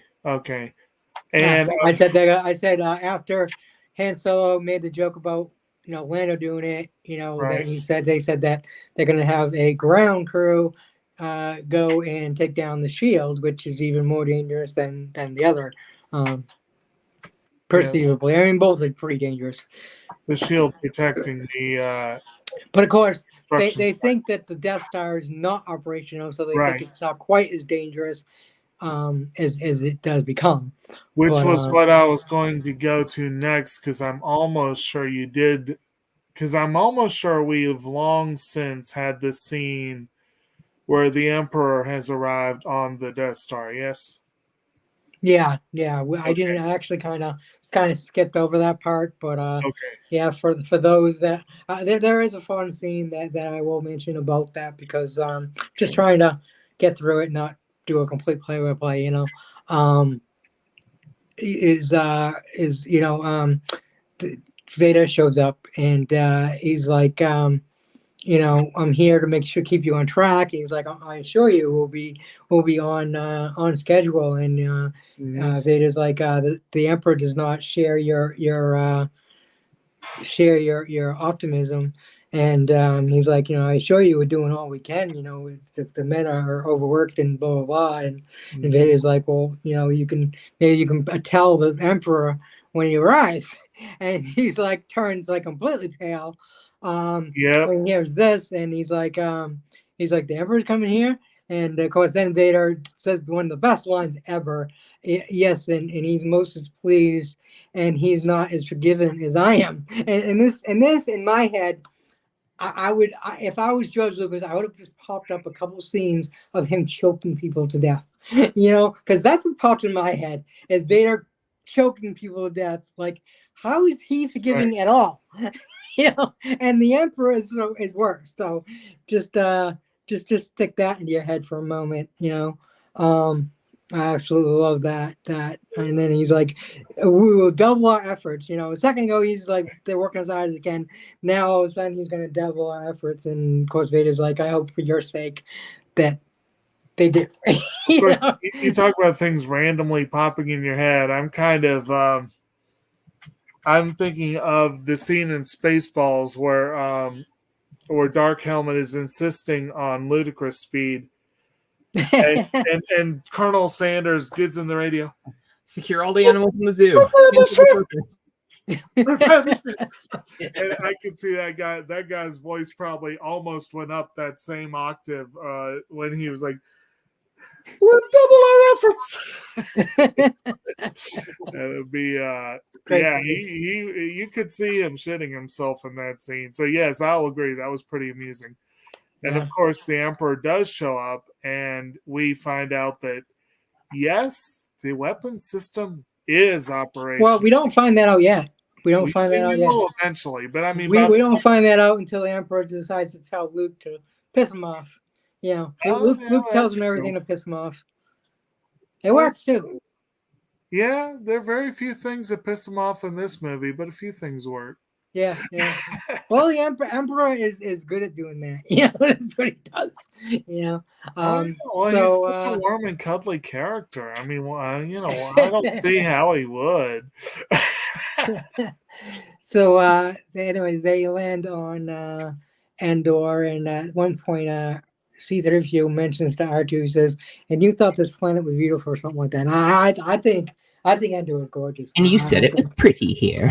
I think it's absolutely gorgeous. I love Endor, and I love the Ewoks, even though they are carnivorous little murder bears. But everyone seems to forget about the fact that they were going to eat everybody. R2 and Han and Luke and until Luke convinced 3PO to pretend he was a deity in a way and made him fly. And of course, C-3PO was like, I didn't know I had it in me. And that was a great line. But so we had, of course, Chewie gets them caught in a net because he's big stomach, sees food. And Luke tries to say stop, says stop, and they all get caught up in a net. And R2's like, just cuts the rope and drops them all down down. And then they go to get up, and these bunch of little fur balls are all around them. Of course, before that, there was a speeder bike chase where Luke and Leia are chasing after some stormtroopers on bikes to stop them from setting alarms off. And they end up just getting separated, and Leia ends up falling off her speeder, and her helmet comes off, and Luke finds out later and finds out she never made it back. But of course, she meets one of the Ewoks, Wicket, and he's very jumpy at first, and he's like putting a stick, and he doesn't know what to think of her, and she offers him food. And at first he doesn't want to take it, but he finally does. And then he jumps at the hat and everything, and he looks at that, and he's very jumpy. But then they kind of make friends really quick because, food. It's way to any man's heart, even an Ewok. So stormtroopers show up and they're gonna arrest Leia, and they're like, put your hands up, drop your weapon, and they don't even notice the Ewok. He went under the tree branch they were sitting on, the trunk, and he ends up tripping them, and she knocks the stormtrooper out, grabs the gun, and shoots him, and they make a great team. Didn't even do that through communication; they just did it. Pretty cool. So then we skip over, and the rest of the people are being captured by the Ewoks, and they get their weapons taken, and the next they're being tied up. They're on like sticks, and you find out that they're going to be the main course for the guest of honor of C-3PO, because they all think that he is a god, a deity, because it is written in their story that a golden god will fall from the skies and rule them or something. And and C-3PO did kind of fall out of the sky, out of the net, and he is golden. So it's ably, and he does speak their language. You really can't blame them, yeah. Yeah, well, yeah, I mean, they're very primitive, and they're great, but they're very primitive. They don't. They see this golden thing pop down out of the sky, and they think he's a deity.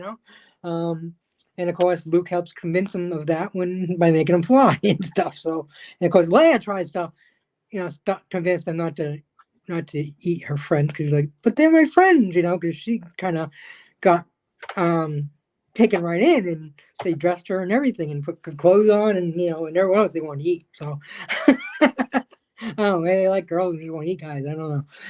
But anyways, I don't think R2 would have tasted that great. They probably would spit him out too. But anyway, so they end up letting him go, and of course, after R2 gets let go, he starts zapping one of the Ewoks, because he is not too happy about being put on the dinner table. He's not happy, and R2 lets it be known he's not happy. He's zapping one of the Ewoks. It was very funny, I think. And and then after a big debate, they decide, oh hey, guess what? You're all part of the tribe now. So they all decide you're part of the tribe. Like, oh, good. And it's like, well, we'll see if you can get our weapons back. Oh, we'll see if you can get us some supplies. Oh, we'll see if you can get us some food. Oh, we're taking this on all day. Poor 3PO. Always getting abused by Han Solo. Always. I didn't give him a moment to move. And of course, C-3PO starts telling the story, even though he always insists he's not a storyteller. Tells his amazing story of the first Star Wars movie and the second, and Darth Vader and all the Ewoks were scared and enthralled, and telling an engaging story with sound effects and everything. I would love to hear a story by C-3PO. I think it would be really cool to hear it that way. But so they end up getting help from the Ewoks, which at this moment you don't realize how good they're gonna have it getting help from the Ewoks. But Ewoks turned the tide, went for the Ewoks. I don't think they would have won. So they realize that they can't get in there because there's just too many guards and stuff. So they find out there's a back way, but there's 4 guards there, and one Ewok decides he's just gotta go and take over. And they're like, oh, they're worried. They're watching him. He jumps on a bike, and the stormtroopers notice, and he takes off, and so 3 of them go chase. Now there's only 1 left, and of course, Han's like, hey, not bad for verbal. There's only 1 left now. Of course, Han goes over, takes care of him, and then they have a kind of big fight scene. The Ewoks fighting the Empire with rocks, and they have all kinds of traps around. they're really kicking some ass. And then, of course, some bad stuff happens. And the Ewoks start dying. And then you start seeing some of the Ewoks crying over the dead bodies of the others. And it's very sad. Really Very sad. sad when the Ewoks die. But it's a war. You can't have the That Ewoks. little moment messes people up so much. It does, and it's like it's all they're kicking ass, and all of a sudden you start seeing them die and getting shot, and you're like, no, because they're cute little teddy bears, even if they are carnivorous and murderous. They're so cute. They're supposed to be like the Viet Cong, in which the Empire like underestimates them and doesn't. The Empire doesn't really bother to learn. He underestimates. Oh yeah, they're there, whatever, and it's like, wait, they hurt us, like, and they know the terrain better, and they have traps, and oh no. Yeah. So it's really it's almost a story of David versus Goliath. They're using in stones to freaking defeat the Empire. Well, I like how the two of them and Chewbacca take over. What are them things called? The ATST. The what? ATST. Yeah, I like all-terrain. With the two Scout Ewoks, transport. they go swinging with Chewbacca. Yeah, I was thinking AT-ATs all-terrain armored transport. Yeah. ATSTs are just like AT-ATs, but a lot smaller. But it's so cute when they go swinging with him, and they're going ah. Yeah, and of course, Han's like, "Get down here! She needs attention." And he's like, "Oh wait, stay up there! I got an idea." And of course, he tricks them into opening the thing, and they get inside. The Ewoks and the ATST cover all of the stormtroopers, and they go inside and set detonators. And of course, this is where we kind of find out that they're up in space, and Death Star is fully operational. Of course, Luke finds out right before that because he has his talk with Vader. And he's like, "You're not going to turn me over." And Vader's like, "If your destiny is to die, then it is because I'm turning you over." And he does, even though Luke does sense that there's still good in Vader, just not enough yet. So then Empire's like, he's like, "You underestimate something" to Luke. And Luke's like, "No, you underestimate us." And he's like, "Oh, you're referring to your friends?" And he's like, "Oh, I'm sure you this battle station is fully operational. It was I that let it leak. That it wasn't. It was I let the plans leak out and everything. So it was all out of his plan to sucker them into coming and wiping them all out at once. And his 500 of his best troops are down on the ground to stop the people there, and you can tell Luke he's getting really upset because his friends are there, his sister's there. He's getting really mad, and Palpatine's like, good, I know you want to grab your lightsaber, your Jedi's weapon. I can feel the hatred in you. Because he's really good at pushing those buttons, and of course Luke finally does grabs his saber to strike out, and of course Vader just jumps and stops. He's like, "Yeah, you're not gonna happen that easy." Even though Vader does want Palpatine out of it, and he wants to rule with his son, he needs his son to come over to the dark side first. And so they have a fight, and they're fighting, and again, just like an Empire's, Luke let anger get the best of him, and he drew his weapon first, because he still hadn't learned that Jedi uses the Force for defense. And he used it out of anger again, and he's fighting, and then he finally goes to stop fighting. He doesn't want to fight his father anymore. He's calmed down a little bit, and of course Vader's like, your feelings for your friends betray you, and he's like, especially for one, yes, a sister. This is where he pulls it out, and he's like, if you won't turn, maybe she will. And of course he's very good at pushing buttons too, because this is where Luke flies out, no, and jumps down and starts really going after Vader, and eventually ends up chopping his hand off, just like Vader had chopped his off, and just started beating him down, and of course Emperor Palpatine's like, good, kill him, Can I talk a little bit more about place, that moment? So that's when Luke realized, oh shit, I better calm down again. That's where he throws his lightsaber down and says, I will not join you. I am a Jedi just like my father before me.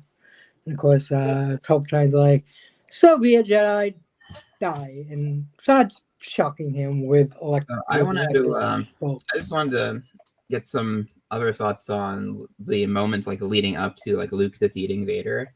Yeah, go ahead. Like it's so well done, and like you can really feel the emotion too. Oh yeah. Luke's been trying to keep under control and just not let like the anger like overtake him. And when Vader threatens Leia, that's when he just completely like we see Luke like fully unleashed, and he is so much stronger than I think anybody in that room expects him to be. Like Vader is just purely on to Well, I think Palpatine knew because he's like, and that let the choir haters. music too, like selling the moment, like something's about Oh, yeah. to happen. It's like this is like catharsis, and it's such a well done scene. Like Luke is just hammering away at Vader, and he can't even defend himself anymore after a point. Yeah, it's awesome. It's kind of one of those things that Luke is in a no-win situation. He continues to fight. He turns to the dark side. He doesn't fight. He's gonna die. And of course, he starts doing the only thing he can do is pleading to his father. Father, help me. And Vader's just standing, watching his son being electrocuted. But then something finally clicked in Vader's head that his son's going to be killed. His son is going to die. And his wife was killed. He lost everything. And it's all because of Palpatine. And, he finally realized, you know what? It is going to end. And he grabs Palpatine. And just like in every end movie, Palpatine using lightning. And the lightning basically kills Vader. It short circuits his costume, his suit. That's why he couldn't survive the hits like Luke could because of his suit. His suit got fried, and he used that suit to live. So it basically killed him picking up Vader, picking up Palpatine, and throwing him down the core. And of course, we it's an awesome scene, and it's so incredible. That like does fuck with it though, because there's a lot of drama in the moment where it's just like the music coming in and just Vader's violently like without warning just grabs Palpatine and throws him into that chasm. And yeah, Palpatine didn't see that coming. Right. No. But I mean that's how the Sith work. There can only be two. So at some point, either the master gets replaced or the apprentice gets replaced. Now, of course, Palpatine expects it's always to be the student to be replaced. But finally he gets replaced. Only for a moment because Vader ends up dying too, and we don't have two Sith too much later. The two Sith rule does come back though in the book. I was impressed with Luke's patience throughout the Emperor's taunts. Like I said, the Emperor was really good at getting pushing his buttons, But he did come back from that. But then Vader mentioned his sister, and he just couldn't. He couldn't. Yeah, Luke definitely. He was a Jedi Knight, or almost a Jedi Knight per se, but he was definitely no Jedi Master. He's way too far away from that. At this point, he's lets his emotions get the better of him, which is basically what turned Anakin into evil and Darth Vader. So Luke could have. Luke does turn to the dark side in the comics as well, which is an awesome story. He actually goes on a cover to turn to the dark side and to destroy the Emperor from the inside. Yes, the Emperor does come back, but that's not the whole story. But it's really great. You should definitely check it out. It's a great story. And it was actually Leia that brought him back from the dark side. So, anyways, he's definitely shows a lot more emotion than he's supposed to. But again, he had bits of training from Obi-Wan, and then a lot of training by himself, and then some training with Yoda. But that's it. There was not really a lot of places, and they may not even had too much of the doctrine of saying no emotions and all that. I'm sure Yoda said it. Well, and But this was very much foreshadowed by Yoda when he almost refused to train Luke, when he, the reasons he gave Obi-Wan why he didn't want to do it. And then he told Luke straight up, you will have to face Vader to master.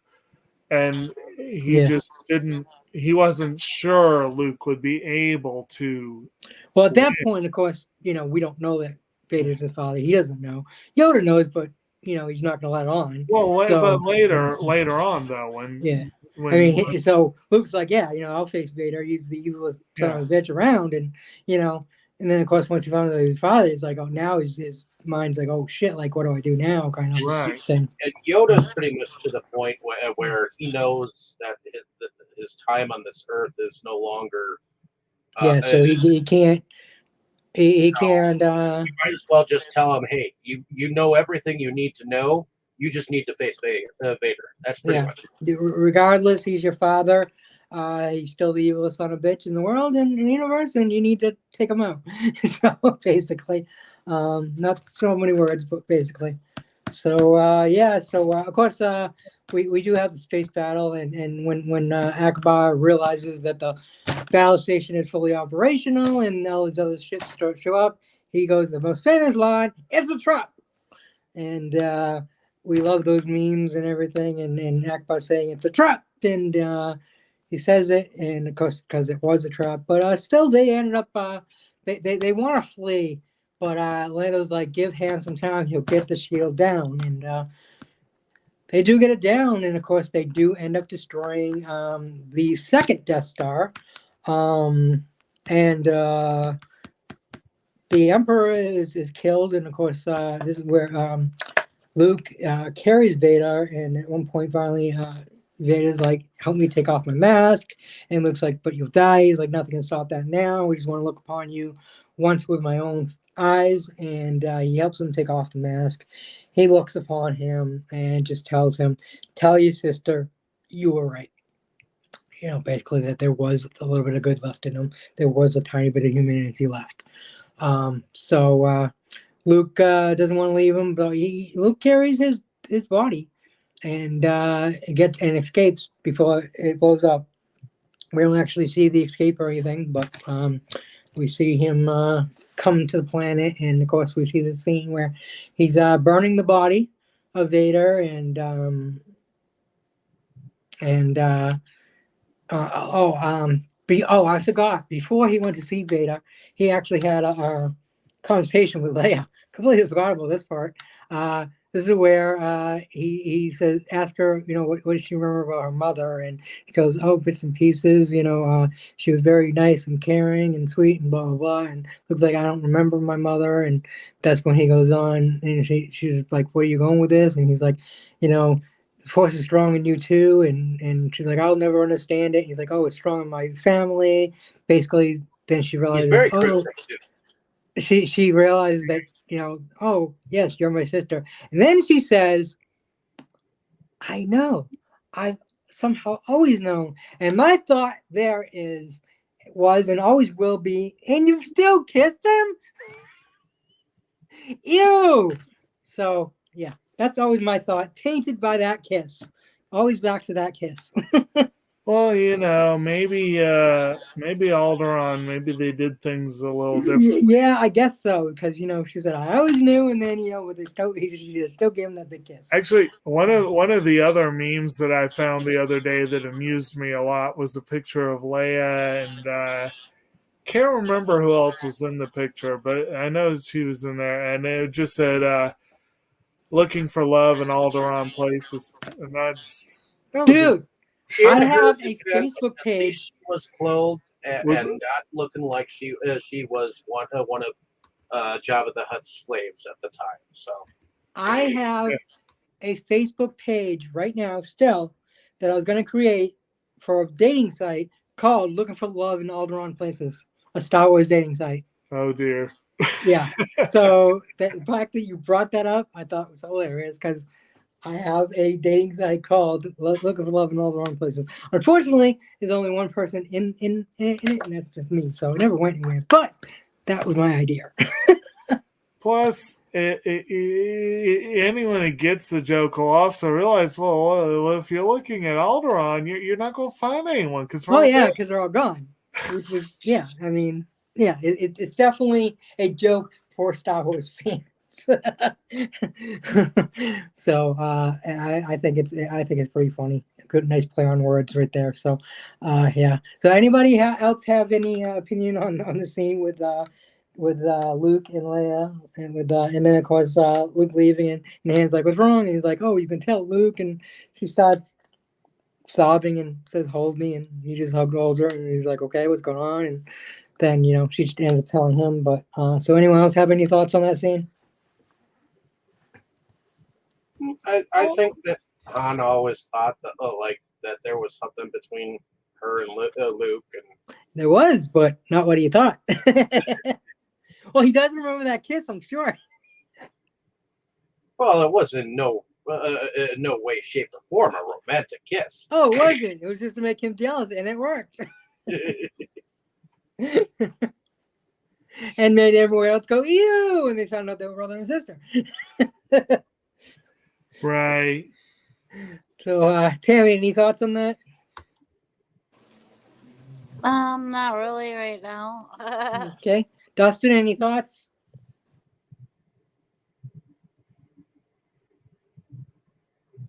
All right. Well, yeah, the Palpatine's destroyed. Vader's dead and it gets burned. The Ewoks start celebrating. This is where the new version, they decide to start showing the entire galaxy celebrating the end of the Empire, which I really, really, really like. I mean, I like most stuff they added. I don't know, I just do. But this was definitely a great addition. And definitely glad this was added in. As much as I liked the ending, which is the Ewoks saying and celebrating, the celebration of everyone celebrating Naboo and everywhere was great. So I really enjoyed that. So I guess we're gonna go on to, well, if anyone has any thoughts on that final scene that was added, or otherwise we'll just go on to. Actually, as I said before, why did they ruin it by adding the visage of Hayden Christensen? Why? Again, I don't think they ruined it. They just changed it. Like I said, my first feeling was, what? But then it kind of grew on me. But I like both versions, so I don't really have I don't think they ruined it. But again, I like Hayden Christensen, and I like his portrayal of Anakin. So, we obviously have different opinions on that one. I thought it was a little odd that they did that. Just have, I mean, I get it was odd in the way it threw me off. Looking, and I'm assuming some test audiences were like, "Who's that other guy?" When they had the original Sebastian Shaw, like old man Vader in there, because people are stupid beyond belief in ways you cannot predict unless you see it in person. Who's this old guy? I believe how stupid people are. So I can see why they did it. It's just kind of, I mean, at first it was sort of distracting, but after a while, I was just kind of like, whatever. I'm okay with it. That's how I feel. The first time I saw it, okay with that, and the going to all the different areas of. I think that was awesome. Yeah, the galaxy celebration is so much better than just seeing the one celebration on the Ewok planet. Yeah, I love Ewok. There was a real impact here, and really, that's the main thing I hate about the new Disney Star Wars is that whole moment where it's all across the galaxy, people are celebrating being free of the Empire. The new Star Wars expects us to believe that 16 years later, the Empire is pretty much completely back and the Republic has collapsed. It's our hero's victory ultimately. It's actually 30. It's 30 years later. But I don't think it was 30. It was 30 years later when Phantom Menace happened. So no, I'm talking about between Force Awakens and Return of the Jedi. Force Awakens. That's what I'm saying. Force Awakens on Return of the Jedi is 30 years. Hard in every way it can. Yeah. So, but still, well, in the books, the Emperor never really completely died.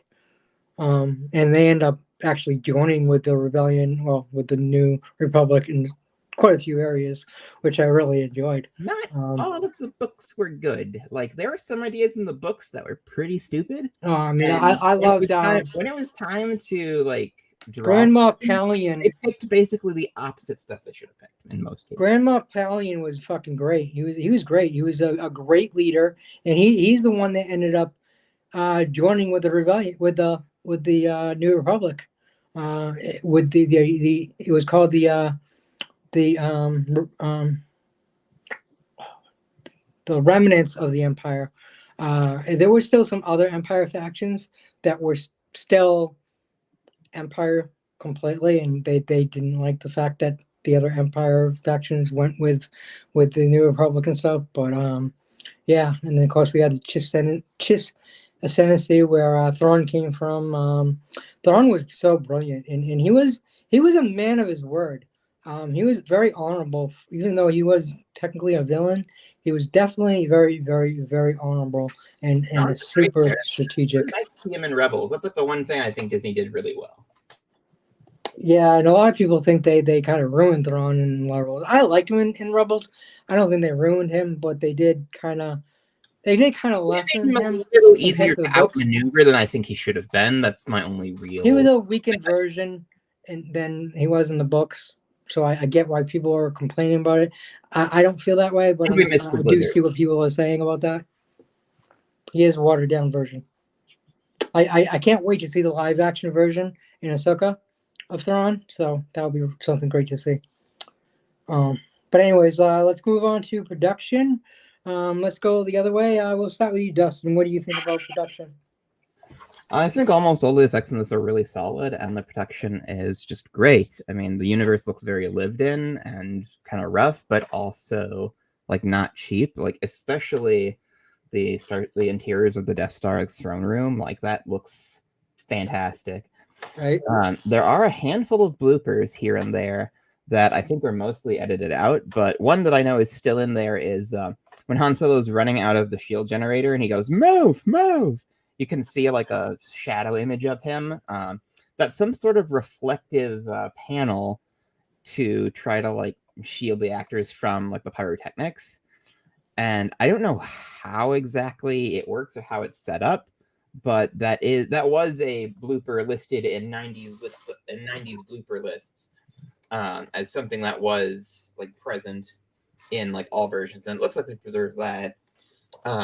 Otherwise, all the effects, like I said, like still play really well. Like the CGI that was added in the special editions, I think does get updated. Because I remember it looking really, really rough on the 90s VHS, and even in maybe the 2004 DVDs, it looks kind of But in footage I've seen sourced from like the new Blu-rays or like what you can get on Disney Plus, those CGI characters look a little bit better. So while the beak was originally very distracting because it was very clearly physically not there, it looks better now. And I think it was, for the most part, fine to do some of the changes that they did with the special editions. That's pretty much all I have to say about it. I mean, the puppets look great. Everything looks great. There's few flaws. So. And the design of Darth Vader without his mask, they explicitly wanted to make their Darth Vader look sad rather than like grotesque, so that you would have more empathy for this now redeemed character. And I think they pulled that off very successfully with that makeup design.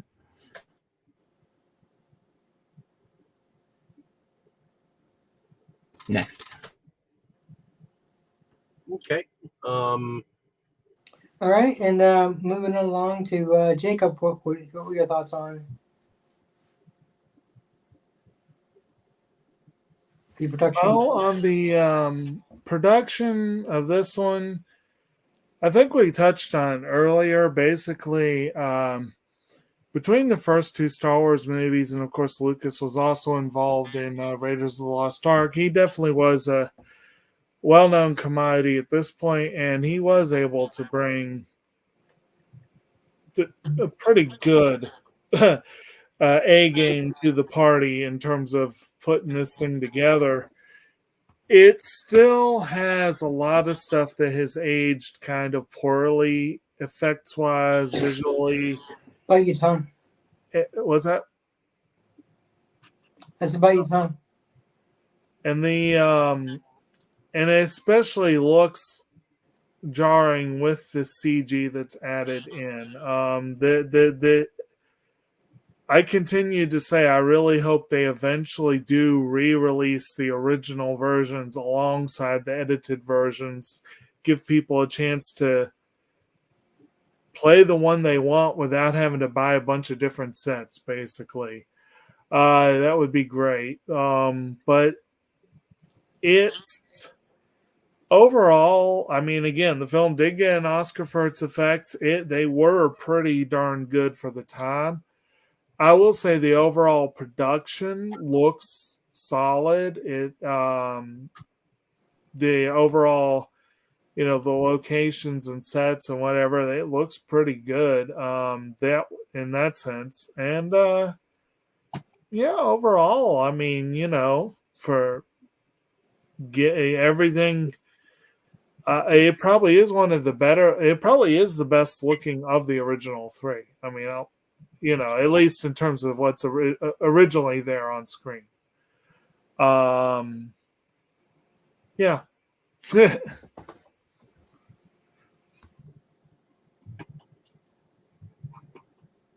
I should probably, this is probably a good opportunity. I should throw out that since Brandon couldn't make it tonight, he did have a couple comments. And I guess we want to make sure that they're in there. And addressed. Yeah. Yeah. He wanted to say he definitely prefers the original cut. He did not like the musical number in Jabba's palace. He did not like how they changed the music at the end to be more like the Phantom Menace. And he definitely did not like the no. Yeah. So then that was some bullshit. Yeah. Yeah. So overall, and I talked with them early, I'd say we largely agreed on the changes that they made for this one, which was mostly they were distracting and unnecessary, and some of them were just plain bad. There were a couple from the earlier films that I thought had a little more to them. I kind of agree with y'all that the intergalactic celebration at the end is kind of a nice touch. I wouldn't say it necessarily made the ending, but it's kind of a nice touch. And the Ewoks are cute. Okay, what about you, Tabby? I thought the production was pretty good, but I think I don't really remember the difference between the original cut and this cut, except for I remember when we were watching it, you had said that you didn't like the extras that were added in that musical number inside Jabba's place. David? Yeah. And after you said that and I was watching, you could actually almost see what was cut in. Because they didn't do a very good job right there of adding. You could almost see that they added something. Yeah. And so, other than that, I thought things were pretty good. But that to me, like I said, I don't remember the difference, but I could tell that there was something different and because of how they added it. They didn't do a very good job right there. Well said. And whatever they did add, I don't think was actually probably really necessary at that time. If you say they added in the ending with everybody celebrating, I thought that was kind of neat because I don't remember the original ending, but I did like the ending with everybody celebrating. I like the different characters.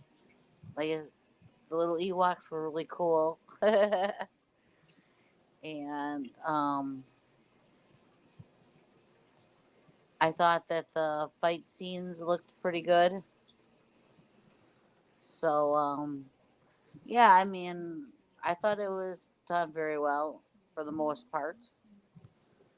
You know, it was nice. It was neat to watch. Okay. As far as um, my view on the production, I thought almost when I was a teenager, I think I mentioned this before. I I thought at first that the special effects were a cool adage, but as I grew up and as I am an adult now, looking back at these, I actually really only like the montage of the people celebrating as the added effect. I still like the original way that they did. Like if they could like cut out the rest and just keep that, I'd be okay. But it's not something that the beak is not something that I've been able to get used to. It definitely hasn't aged well. And I absolutely hate that song that is in Jabba's scene with a passion, but it just didn't flow right. But as to everything else, I enjoy the scenery on Andor. I enjoy the characters of the Ewoks. I love the fact that they were their ingenuity was pretty fucking awesome. I love the fact that the Ewoks got into one of those walkers before Chewie, and he was all like upset that they got in there before him. But I think this was a very interesting climax, and I thought they showed the different factions really well. The characters flowed, the scenery flowed, and I think some of the original effects were updated with coloring and look really well, whereas the special effects added over time just don't really mesh well to me. So I'm sorry that I'm like in the latter boat, but I'm kind of like in the middle on some of the other features for this. Like some of it like looks still cool, but some of it I still don't think was needed. So that being said, I still enjoy watching these movies, even though with its flaws. And yeah, I just enjoy the this universe more with this film. So, what about you, Crow? And no, yeah, in my opinion, yeah, I love the special effects. I mean, it's Star Wars, and like I said before, it's time, it's cutting edge, and as much as other people may think it doesn't hold up, I think it does.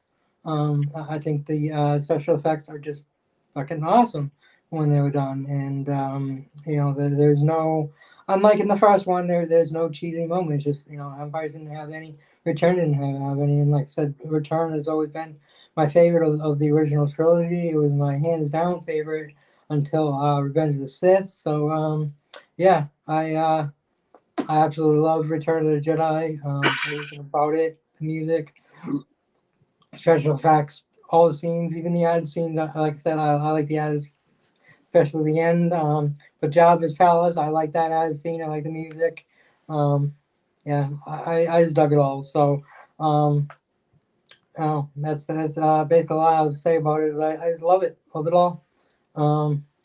So I guess we can move on to I think we've pretty much covered music. Unless anyone has anything specific for Return of the Jedi to say about the music, that it's John Williams. It's freaking awesome. But anything else anyone want to add?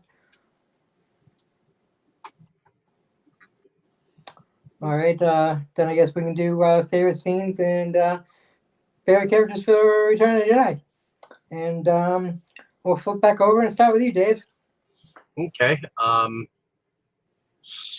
One of my favorite moments of this movie is, in fact, when C-3PO is telling the story of Star Wars to the Ewoks. I think their reactions are really fucking cool, and then they're made a member of their tribe. So I think that's one of the coolest moments. But also the revealing moments of when Luke figures out, his sister is his sister, and when she pretty much tells him, "I fucking know already." I knew all along. Somehow I knew. And the whole moment with the Emperor and Luke while he's watching his friends in the battle, and he's just taunting him, give in to your anger, all that jazz. So Into your anger. it's hard to pick one particular, but if I had to choose my favorite, it would be that scene with the Ewoks. All right. I have to go. favorite So character? I'm going to. Oh, I thought you were done. I wanted to go next because I have to go. All right. Just your favorite character, Dave? My favorite character, I would have to say Wicket. Wicket.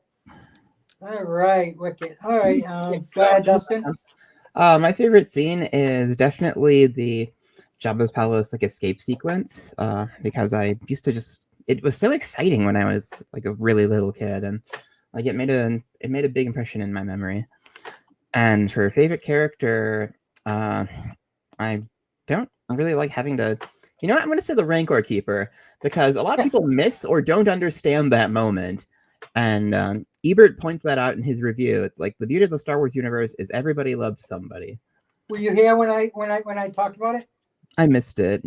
Yeah, we brought that up. We brought up how emotional he was and how we actually kind of felt bad for the Keeper. In the Star Wars Tales books, he goes on adventures with it. Jabba lets him take it outside the palace into the desert sometimes, and they're fighting banthos and stuff. It's great. He actually had a scheme set up where in a few hours before Luke showed up, he was going to be yeah, we're going out into the desert, and he had arranged for them to be taken off planet because Jabba had some grand plan where he wanted to see if the Rancor could beat a crate dragon or something, just pitted against deadlier and deadlier beasts. And Boba Fett was in that story. They say Boba Fett was actually at the palace because he was doing research on how do you capture a crate dragon for that. So he was trying to figure out how to set that in motion. So, and then the Rancor dies, and Malaklu's life is kind of ruined. So, anyway, find me on YouTube, Skip the Horse. New videos eventually. All right, bye. All right.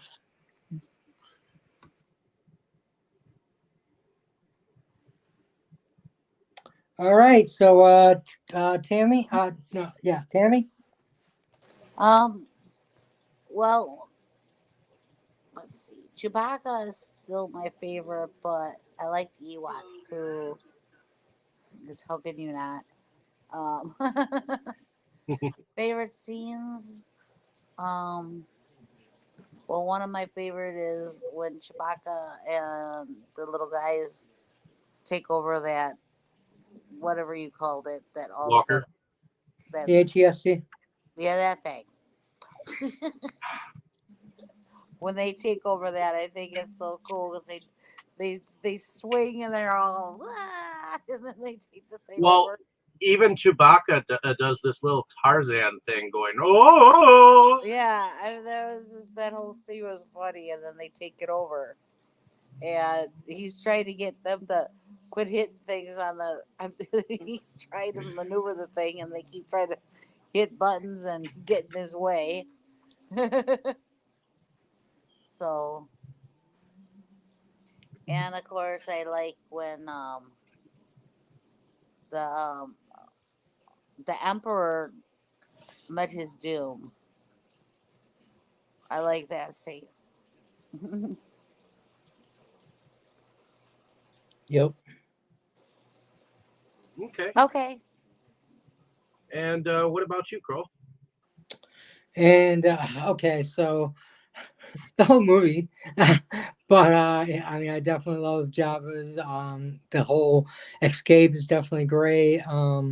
The barge scene, yeah, everything is pretty awesome. But my hands down favorite is just definitely the end fight between Luke and Vader, and then of course, like Tammy just said, Vader throwing Palpatine down the shaft, and him wanting to look upon his son, his own eyes and stuff. Yeah, the whole end scene upon the Death Star is definitely my favorite scene, and yeah, I have to go with Luke, and very close second, Han Solo again, just like in the last movie in Empires. Because, like I said, Han has just been solid through the three movies. He's hasn't changed at all, and in this case, it's a good thing. You know, he's just great personality, funny, and a great guy. And just um, he didn't need to grow up like the other characters. So it was great. It was so Han Solo was definitely very close second favorite to Luke. Um, so I didn't I always liked Han Solo, but I didn't quite appreciate him as much as I do now.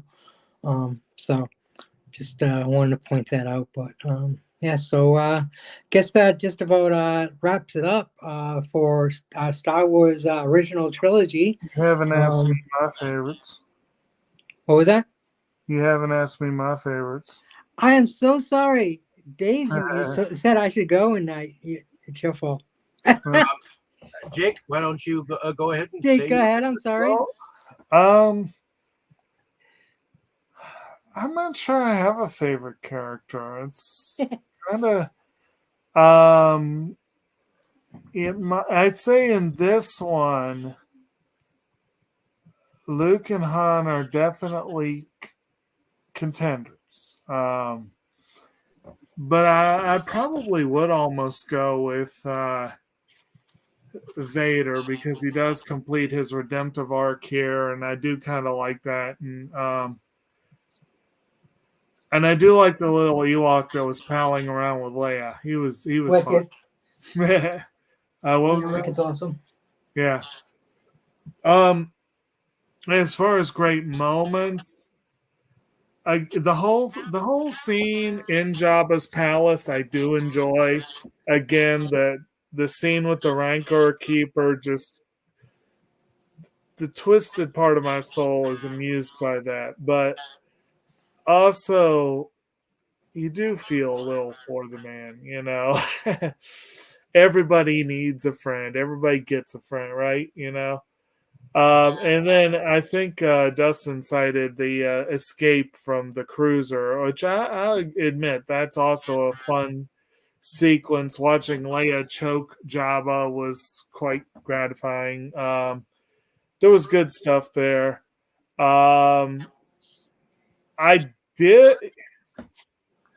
I still don't get the big deal about Boba Fett, and I like this sad ending he got. Right? I laughed my ass off.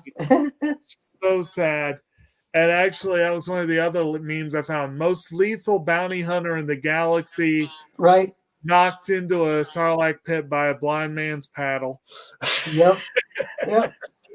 And of course, they had also there are a few other scenes throughout, but I do like the final confrontation when Vader stands up to the Emperor and finally takes his humanity back, however little there is.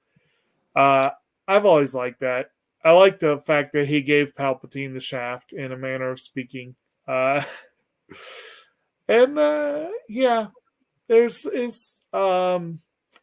I've always enjoyed the scenes on Endor too, just if only because the pretty green scenery is so much more interesting than. It is gorgeous.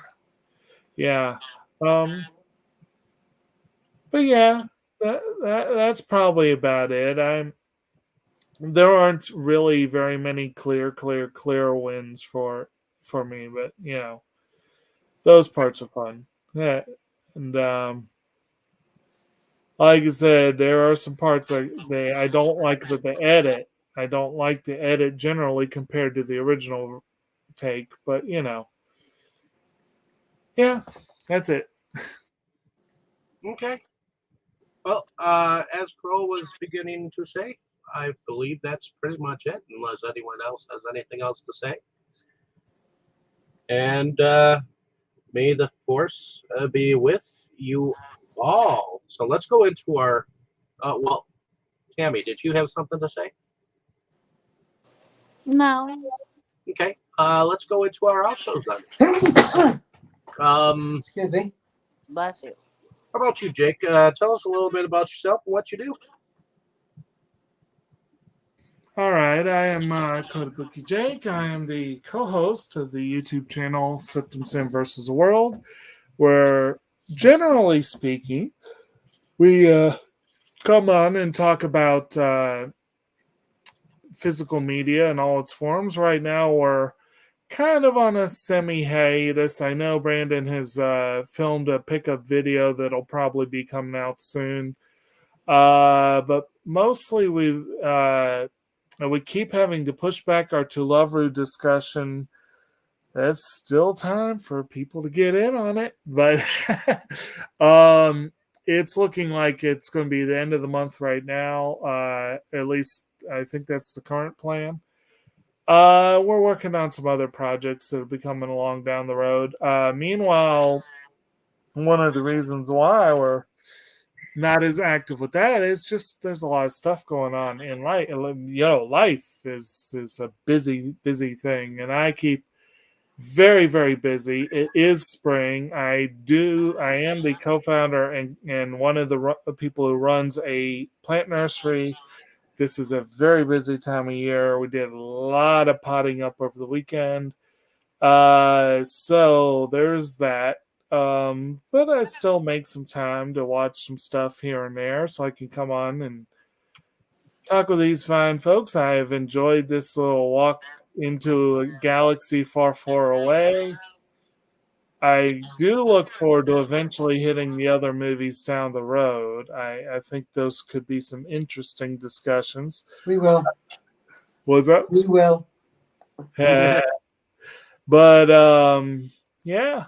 So that's all I got tonight. I'm going to go ahead and log off because it's already midnight here. But y'all have a good one, and may the force be with you. Have a good night. Have a good night. Alrighty. How about you, Crow? Why don't you tell us a little bit about yourself and what you do? All right. Well, I'm Kroll, aka Ron, aka Kroll, whatever way you want to put it. Birth certificate actually says Ronald, like over Ron, but everyone else calls me Kroll around here, so let's go with that. I have my own YouTube channel now. Finally, it's Kroll's World of Solutions at YouTube. If anyone wants to check it out. Also on Facebook, Instagram, TikTok, Twitter, LinkedIn, Pinterest, and I don't know if I forgot any, but I'm probably on it. Telegram, Google Voice, Google Chat, and WhatsApp business. Because I started a new business where marketing items. So there's a lot of social media involved in that. There's a lot of advertising and classifieds with that. So there's a lot of getting to know and talking to fine folks, and I'm on social media and marketing. I want people to trust you and believe you. So it's good to be friends. And they may never be a customer. They may never join in business, but they'll always be friends. So it's a win-win-win situation in my book. Either way, I get something cool out of it, and I get to meet a lot of cool people. Also, a lot of scammers around, so be careful. Way more on Facebook than I ever thought there was. 16 years on Facebook, never ran into scammers until now. It's rampant. But anyways, so yeah, it's a little bit of me. I'm still a nerd, but I just kind of mostly just working and doing these podcasts right now. But I love the work, so it doesn't feel like work. It's really fun and enjoyable, and I love sharing. So they say if you love what you do, you never work a day in your life. So I'm working, but I'm not working. Mhm. So yeah, I actually have to jump off too because it is midnight and it's my bedtime. I don't want to turn into a pumpkin. So I'm gonna say goodnight, guys, and thanks for showing up and having a great discussion. Definitely. All right, good night. Good night. Night. Alrighty. How about you, Tammy? Why don't you tell us a little bit about yourself, what you do? I'm your fiance, and I go on this channel and another one on Sunday and talk about movies and get everybody's opinions and been checking out a lot of movies over time that I haven't seen, and enjoy the ones, rewatching ones that I have. And now that it's summer, I take my 1972 Grand Prix out to shows. Alrighty. And my name is David Struggy. I'm one of the founding fathers of Inside Movies Galore. And now it's down to only one, but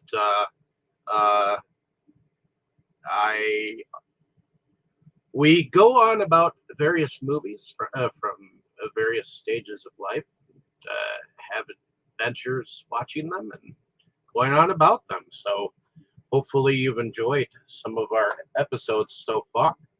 I don't call it being stupid. I call it being intellectual. But we have a lot of fun with our people. It gives us time to let free and let us figure out what our thoughts are on some of these films and why they say the things they do and all that jazz. But we also go on a different channel called Delusions of Grandeur, where on Sundays at the moment we have a day off, but we'll be back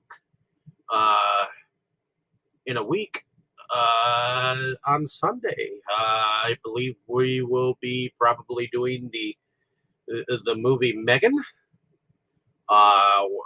with the number 3 and where the E is. It's a newer film. It's going to be a blast. But I also do some video pickups and video reviews of my own on Delusions of Grandeur. So come along with us and like, share, and subscribe. Let us know down in the comments what you thought of our discussion. And we'll be back next week here on Inside Movies Galore with Demolition Man. I'm looking forward to that. That was one of my picks. So hopefully you'll come back with us and enjoy the time like we do. So and that being said, as we have said before, may the Force be with you. Good night.